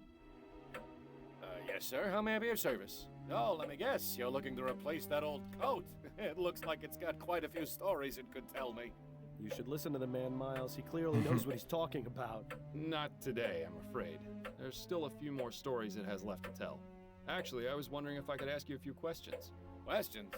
Very well, but if they aren't about tailoring, I don't know how much help I'll be. Oh, his beard looks like a butt. He's a Klingon. Either a butt or a balls. Oh, and he is a Klingon, Also, you're he's a right. Klingon. Yeah, yeah. This is a nice shop you have. I never even knew it existed. Well, better late than never, I always say. Life has a funny way of always taking us where we need to go in the end. True. Although I think it's easy to miss out on things from time to time. Oh, of course. It's easy to overlook the details, but in the grand scheme of things, you'll end up where you need to be. And in this case, you ended up here. So, please, feel free to take a look around. Let me know It's if gotta you be find AI, anything you like. doesn't it? I don't know, is it like, hey, chat GTP, draw me a picture of a man with 10 eyebrows? Or it's I just, found this yeah, piece of like torn fabric with your wrinkled emblem. forehead, but then the Can you eyes tell me anything translated about that it? as freaking huge. Brown, And wool, houndstooth. Yeah, this is from one of the more with like popular multiple jackets I furrows. sell. And here I thought my ability to name ales within 5 seconds of tasting them was good. This fella has me beat. Do you have any of them in stock currently? Well, sure, I've got one on the display dummy over there. Is there any way you can tell me who you've sold them to? Ooh, I don't think so. I've sold at least 20 in the past month. As I said, it's a very popular style. Is there anything you can tell me about this button? Looks like it's made of wood, not very well crafted either. Definitely not from one of my products. This is shit. This Nothing. button is shit. The thing I saw was the studio was involved with the contract with SAG-AFTRA about not using AI, but that was for voice acting. And also it might be after this game was made also, but yeah, there's that. But then, yeah, they must have signed that for voice act, like had actual voice actors, but then used AI for image generation. There's just too much uncanniness for it to be, that don't seem like human decisions. The only thing is, though, a lot of the characters are in the same style. Like, it'd be hard for AI to match exactly the same style. Like, you could say, draw me a Jewish man that looks painterly in 8-bit or 16-bit or 32-bit or whatever you want to do. But then how do you match the exact style to the other characters as well? And they all have this sort of orange glow. I don't know. Tongs is the artiste. He'll probably know more than us. Glow. There's the glow. I don't think they match up enough for it to be definitely like I think it could still be like you just type in a style and it good with a needle and thread. would match up this well. But you're right, the orange glow is a little bit During the war with Russia, specific. I fixed uniforms and stitched up wounds. Not long after that, I moved to Vespuccia, settled here in New Britannia. My first shop was in the Chum, but thankfully I was very successful and was able to move to Lyon. I won't lie to you, this location is much, much nicer. It's refreshing to not have to step over drunken hobos when I open and close the shop. Oh, but that's I was thinking because of the contact with the voice acting. Imagine much else to say beyond that. My business if like an artist still worked on this and they didn't use AI and they're hearing us going, this looks like AI. It's almost certainly AI. How offended they'll be. Everything is done by hand and with care. I use only the finest quality materials and stitch every thread myself. And that's the way it's gonna stay as long as I'm around. It's worked for 45 years. There's no reason to change as far as I'm concerned. I'll be taking my leave of you now, Mr. Solomon. Very good. So we're looking for a person that has Come the to think same of it, jacket. I have seen plenty of people wearing that design. No tears in this one, though. That coat is so... Okay. Let's go to the Spectre Society. Even if it's not AI, it could still be someone just misjudging, because I'm really bad at facial stuff. I probably struggle with like the stuff like the person being bigger in the background, and but that's also a sign, even if they don't use AI, of dropping assets that from something else in. Like the bit of stuff, the first thing that disturbed me was that table in the florist shop where it doesn't have the same perspective. The lines aren't parallel to other lines that should be parallel in the scene. Or it's like a little bit off. That's like they've grabbed an asset from something else, maybe another game they were developing, or an artist was making that one stage and it was just on their asset library. So there's at least some of that being done. That would explain the things being like slightly wrong size. Yeah, there's just so much uncanniness in this game. Oh, hello again. How may I help you? But it's not bad. I guess that's what makes it stand out, is it's not like the whole game is good. But then there's just there's these very specific points in, like, that looks good. You'll have a whole bunch of scenes that look good, and then there's just one thing that's just like way off. It's very weird. I'd like to name a new sponsor. Yes, of course. Who is your new sponsor? Jonathan Davis. Jonathan Davis is my sponsor. You knew Jonathan? He was such a kind man. Oh, yeah. That's the husband of the lady. Yes. I can feel his presence, and it speaks positively of you. Please, come in, Mr. Fordham. I am Angela Maxwell, the founder of the Spectre Society. Welcome. May I offer you some refreshments? Some water or tea, perhaps? You're very kind, but I'm afraid I must decline right now. Well, please let me know if you change your mind. Would you look at this place? It's like a candy store for psychics. For sure. We got the Shinnon twins. Those are some creepy twin girls. I could see a passing resemblance to Miss Maxwell, actually. There's quite a few members in this group. Oh, here we go. Meeting signatures. Max. Oh, shit. There's quite a few members.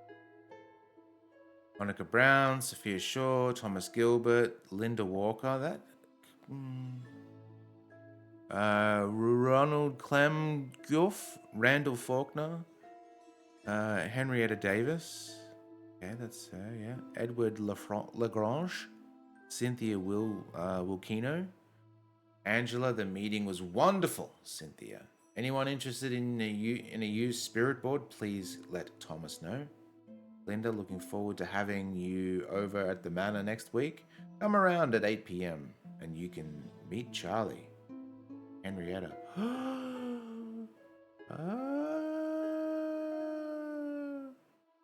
Okay.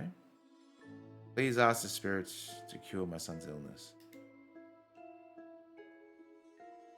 She could be definitely involved.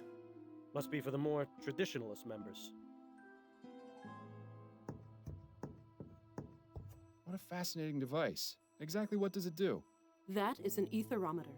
It's designed to pick up vibrations from the ether and translate messages from the spirits. Oh, like a spirit box, eh? I think I've seen one of these before. What does it do? It's a spirit board.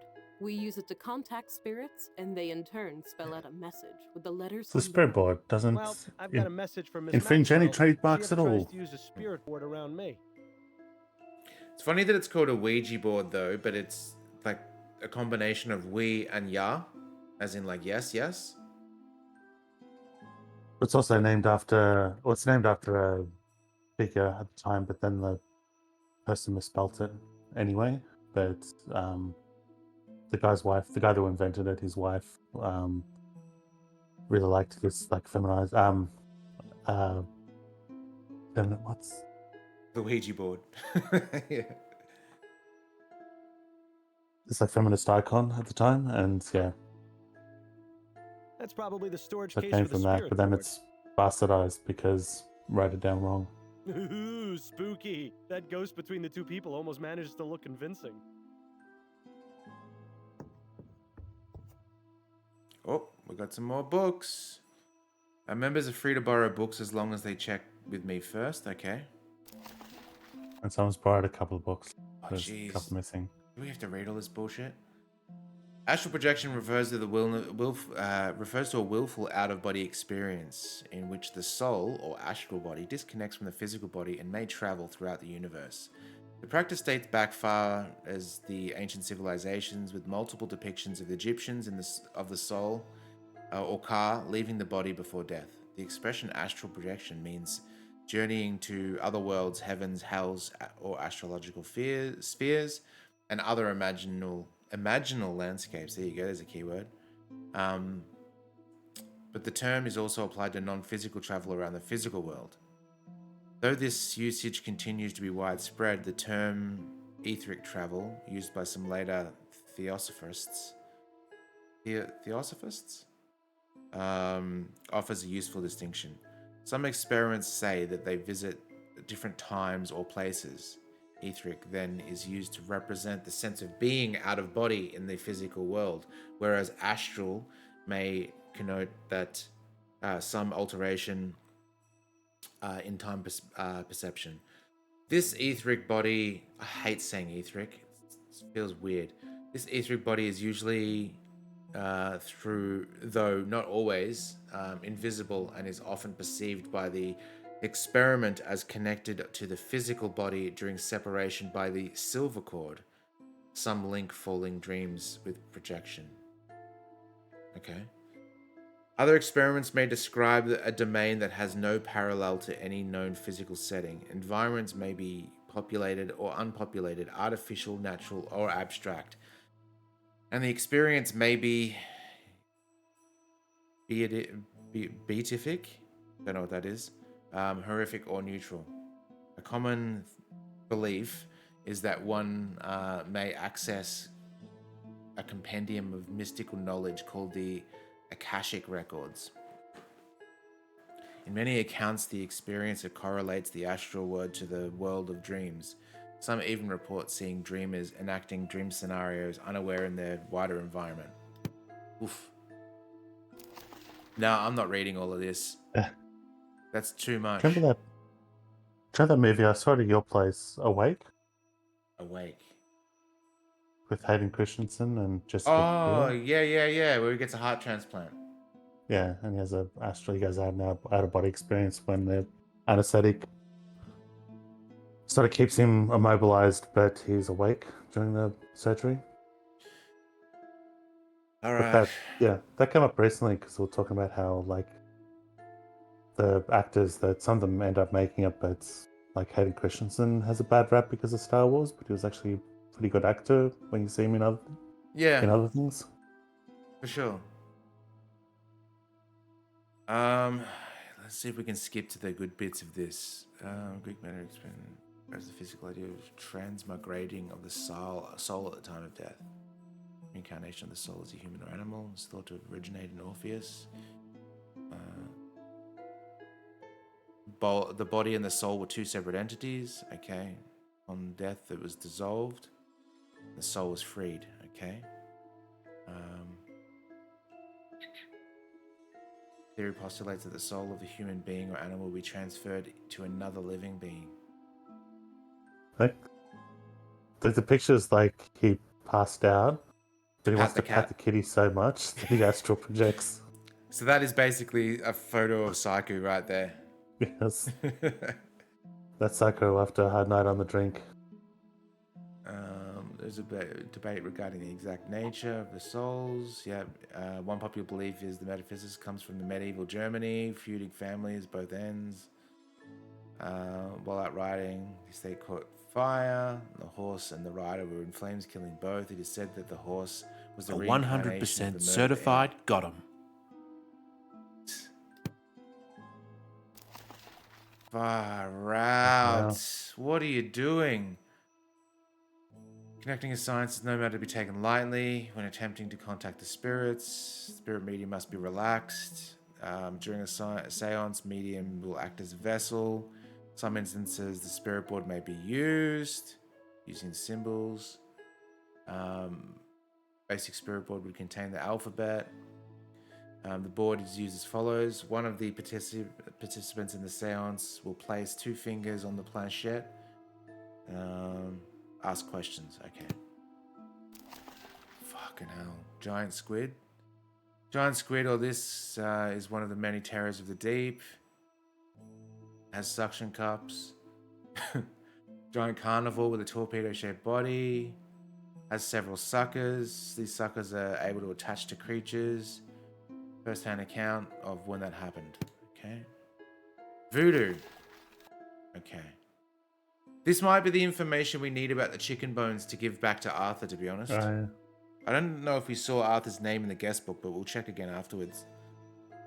Okay, religious practice known as voodoo from Africa, Santo Domingo, New Britannia, African religion. Yep. One key factor is voodoo sets apart is that using amulets, known as a gree-gree. We learned this from... this was in the night game, Gabriel Knight. Yeah. Common types of gree-gree is a leather pouch. For instance, gree-gree is designed to bring a gambler luck. Wasn't that exactly what was in Gabriel Knight? There was the gambler that we had to give good luck to win the game of shogi or whatever it was. Gree-gree is sending away enemy items. Gunpowder and red pepper. Could be gunpowder, not dust. Usually a person's name is written on a paper, including the bag.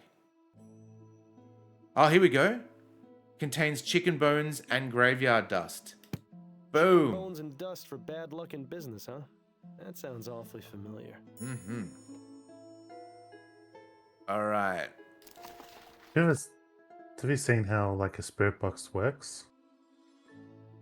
No. Or like what it does? So yeah, the Red Letter Media thing had like the guy got gifted a spirit box and he's explaining how it works because I just knew it from the game Phasmophobia. Yeah. But the device basically goes through radio signals, just like, and you can sort of hear it constantly changing, like unlike the game where it's just going. It's actually switching constantly radio stations, so it's just going to random frequencies. So then, like, when he's described it like that, it's like, well, of course you can fucking hear words on it. Like, it's jumping over radio signals that have radio stations broadcasting. It's so fucking stupid. All right, communication with the spirit realm is the most often achieved with the help of a medium. Sure, okay. Group of people, the energy the general opinion is the greater the energy provided to establish a stronger connection. Okay. The mental medium tunes into the spirit world. No one is exactly sure about how the ability works. Mediums often see spirits or can only hear them. Depends on their skill level. Okay.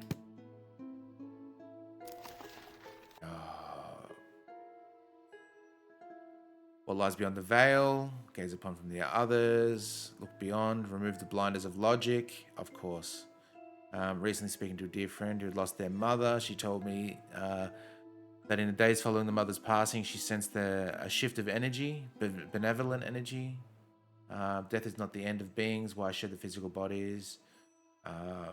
While we have not mastered the ability to communicate to the deceased, we grow closer each day. Friends and loved ones pass beyond the ether, have much desire to speak to us again. Many are skeptical, good reason. The fact that mediums exist should be proof enough. Oh yeah. Spontaneous human combustion. I used to love this as a kid. Controversial subject. Popular among scholars. In the book, the victims are chronic alcoholics. Yep. They're usually elderly females. Did not know that. Hands and feet usually fall off. Okay. Fire has caused very little damage to things around the body. Residue of grease and fetid is left behind. Okay.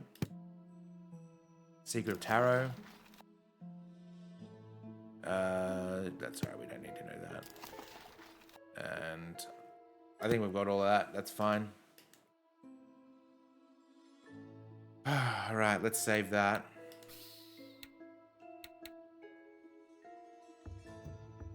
Could I ask you about It's some like that things, scene Miss from Maxwell? Certainly, darling. Con Air. Do you think you just need to click on all of them? Maybe.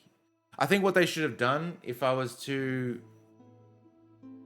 were developing this, in fact, there was somewhere, maybe it was this game or it was another game, I can't remember, but it actually made it look like it was redacted everywhere but the important key parts. They should have done that instead. Yeah, have the character do that exactly. That would have been a way better way to do it. What can you tell me about the Spectre Society? Where to begin? I formed this club 2 years ago, right after I moved to New Britannia. During our meetings, we discuss our experiences with paranormal phenomena and organize investigations. What sort of investigations? We look into places all around the city which have been reported as haunted. New Britannia is teeming with the spirits of those killed during the French and British takeovers of the city.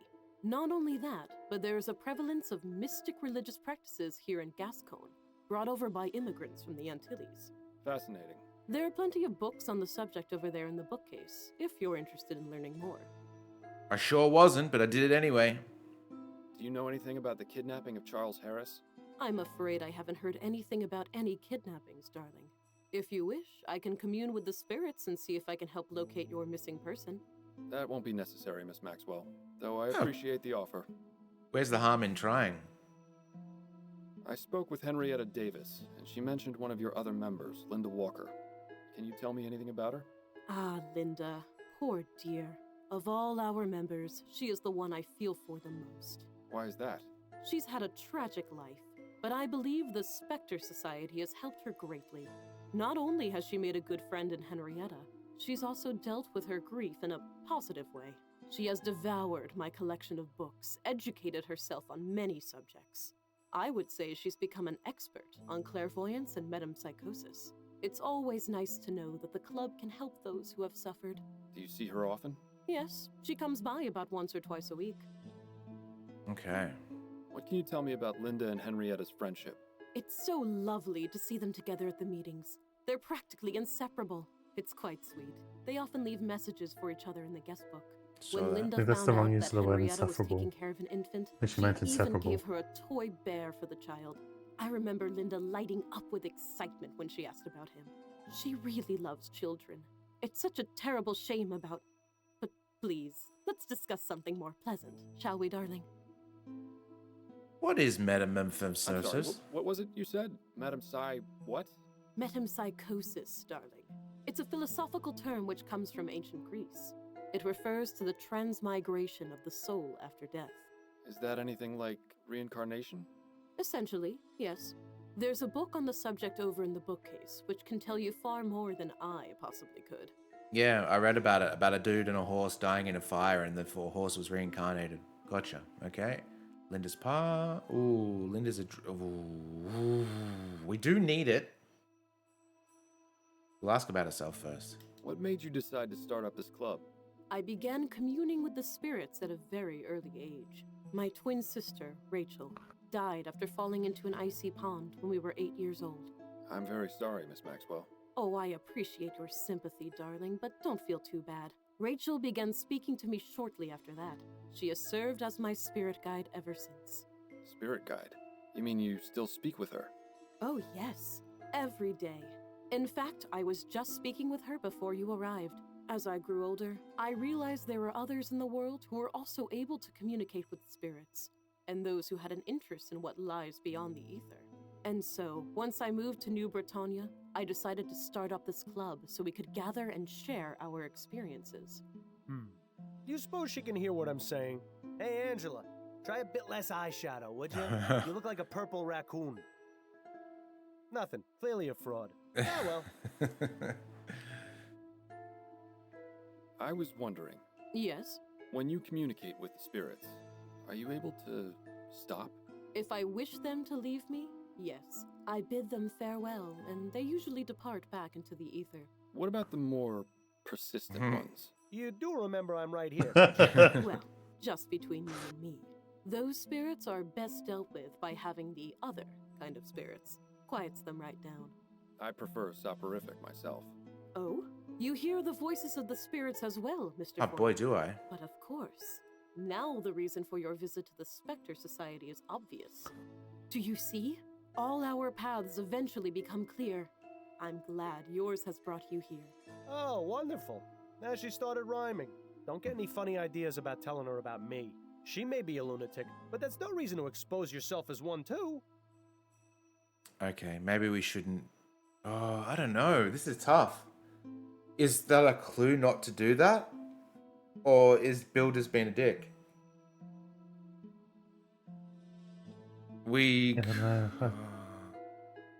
I think it's safe to ask about Linda's past because she sort of suggested about the husband, so we'll do that. What's this tragic story about? I think unless we do something that terminates it, probably ask about probably Bill shouldn't say. at the end.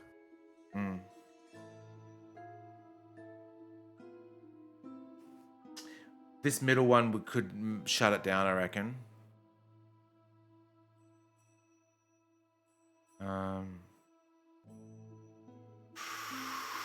What do you feel? What sits well?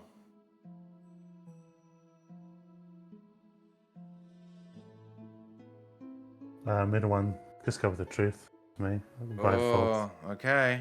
Miss Maxwell, I'm going to be frank. I'm investigating a kidnapping, and Mrs. Walker is a person of interest. I need to know as much about her as possible to help me solve this case. Do I make myself clear? Well, if it will help, Linda was married to a man named Thomas. Together, they had a son named Alexander. Thomas revealed himself to be a terribly cruel man. When he gave himself over to the drink, he would fly into rages and beat both Linda and the boy.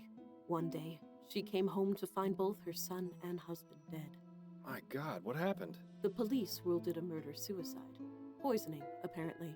Linda has been trying to make contact with Alexander's spirit for the past year or so, but has had no luck. It really is a terrible tragedy. Oh, what if Linda's trying to get her son's soul into Charlie's soul? Into Charlie's body? That sounds like motive. Do you know Linda Walker's address? I'm afraid not, darling. Linda has always been somewhat private, and that's not something I consider to be crucial information. Do you know any way I can find her? You could always come back for our next meeting. It will be the first Thursday of next month. By then, we'll have completely lost track of Charles. There has to be another way of finding Linda. All right, so you want to talk about Bill then? How can we go for it? I don't hear the voices of all spirits, just one. Miles, what are you doing? Ah, you have a spirit guide. Please, tell me more, darling. I wouldn't call him a spirit guide so much as a spirit nag. This is a very, very bad idea. Do you know who this spirit is? Yes, it's my former detective partner, Bill. I shot him on our last case together. You shot him? He was on a roof being held at knife point by a burglar. They were too close. I took the shot, but missed, and hit my partner instead. Oh my, you poor darling. Is he angry with you? Well, he is now. He doesn't think it's a good idea to tell others about him, But normally, he's the same as he was in life. He just wants me to find the man responsible for his death. I've told him I'm really the one responsible, but he insists it's the burglar. I see. This is quite the unfortunate situation. My advice to you is this. Spirits often know best. You do well to listen to him about keeping his presence to yourself. Not everyone is as open-minded as we members of the Spectre Society.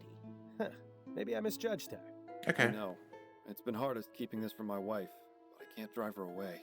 She's all I've really got left. Your story has touched me, Mr. Fordham. I will do everything I can to help you and your spirit guide find peace.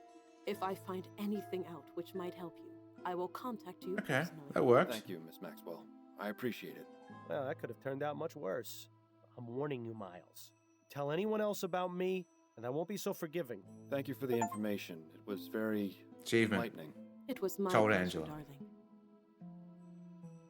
Okay. So if we go to the guest book... There's quite a few members in this group.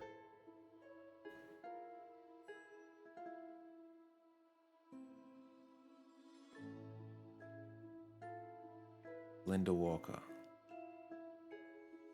The plaque says Leonora Pattinson, seer.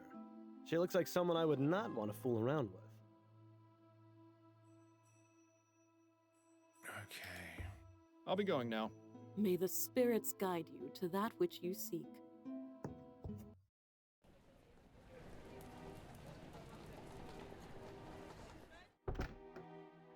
Hello again, Mr. Fordham. I have some questions for you, Mrs. Davis. All right. I forgot about the chicken bone knowledge we have now. Mrs. Davis, have you ever had Linda visit you at the Harris Manor? Oh, no, of course not.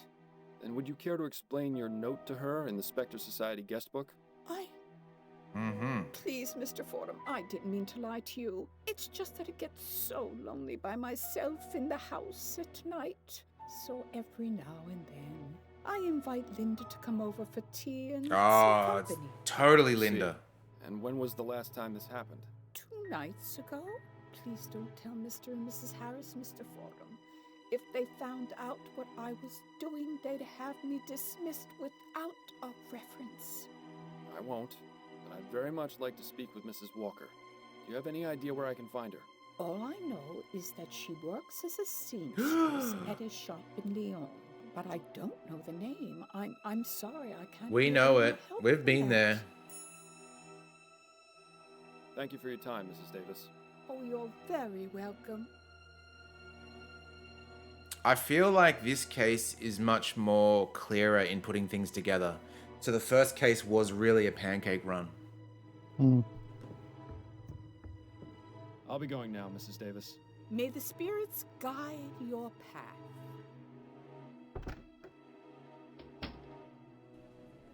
All right, let's go to the construction yard. Arthur, you've got some explaining to do, Chicken Bone Man. Mr. Devons? Yes? Do you practice voodoo, Mr. Devons? What? The chicken bones and dust you send along with your letters. It's a voodoo spell meant to cause bad luck in business. Quite a convenient solution, wouldn't you say? I don't know what you're on about. Come now, Mr. Devons. I'd appreciate it if you didn't think I was stupid. All right, fine. I went to go see one of them magic women in gas color. She told me about the spell and what I needed to do. I don't believe in the stuff, but I thought maybe if I used it, I could scare Harris enough to get him to stop making the new airship. Well, I don't mean to be one to put a damper on your amateur witchcraft, but it doesn't seem to be doing you much good. No, his grandson got kidnapped. That's not something I'd call lucky. Good day to you, Mr. Devons. You too, Mr. Fordham. Okay. This Arthur Devon's Joker is bad news. Not only is he making threats to the Harris family, he also has the nerve to send a ransom note. We have enough evidence to pin the crime on him, I think. The police can deal with the headache of actually finding the baby. I don't think it is him, though.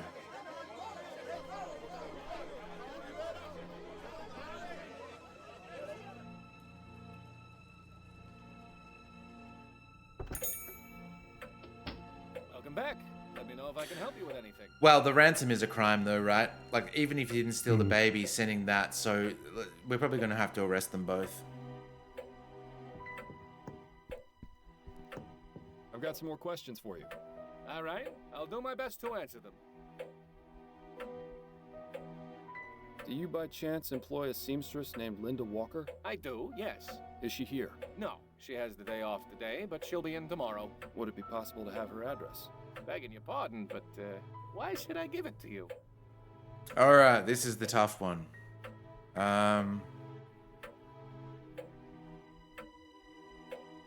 What do you reckon, Steve?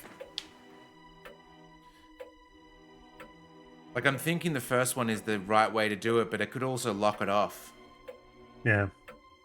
I think all of them seem to be probably lock it off.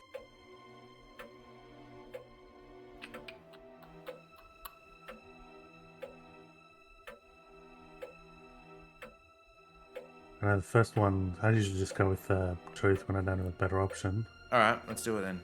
I'm a private investigator, and it's crucial to this case. Well, as I said, she'll be here tomorrow. You can ask her then. It really is a matter of some urgency.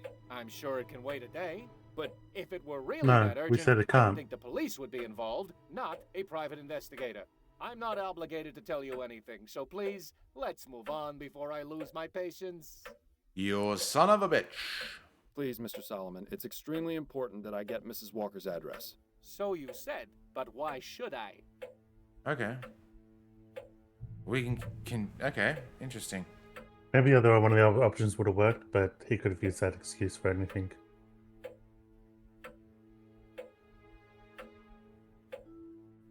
Can we just pick another option after we've just told him we're a private investigator? We just go, actually, she's my sister. You reckon that's the one to do? The problem is the other two, the exact same excuse can be used. We don't Either even of know. those you can go. Oh, we can't say the bottom one because her son and mine were schoolmates. The son's dead. So he'll be like, yeah, but like the other thing is, both of them, he can use the same excuse. If you say she's my sister and we lost touch, he goes, well, you can see her tomorrow. If you say a son of mine was schoolmates and I have something to return, and he will say, you can return it tomorrow. Like, none of those are urgent. yeah, If anything, the private investigator thing was the most urgent one. I'll do the top one and we'll see what happens. She's my sister, and we've lost touch. I thought you said you were a private investigator. Well, yes, but I don't appreciate it when people try to make a fool of me, Mr. Fordham. Because I'm a patient man, I'll let this pass for now. But if you try and pull one over on me again, I'll be forced to remove you from my store. Understood? Yes, sir. You really need to work on your social skills, Miles. I'll be taking my leave of you now, Mr. Old Solomon. man to a Very pub. good.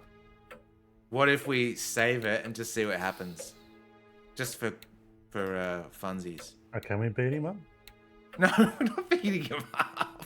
There's no option to beat him. What are you talking about? We'll just punch him and go, this is what you get for impeding an investigation. This is you in bloody Kingdom Come. This is the Kingdom Come, Steve. I'll just kill you just because you've been insolent, and then I'll reload it like it never happened. It's like in True Lies, where he's taking the guy for a drive, and he's like talking about his wife, and he just goes, and kills him with one punch, and then it goes back as if it never happened.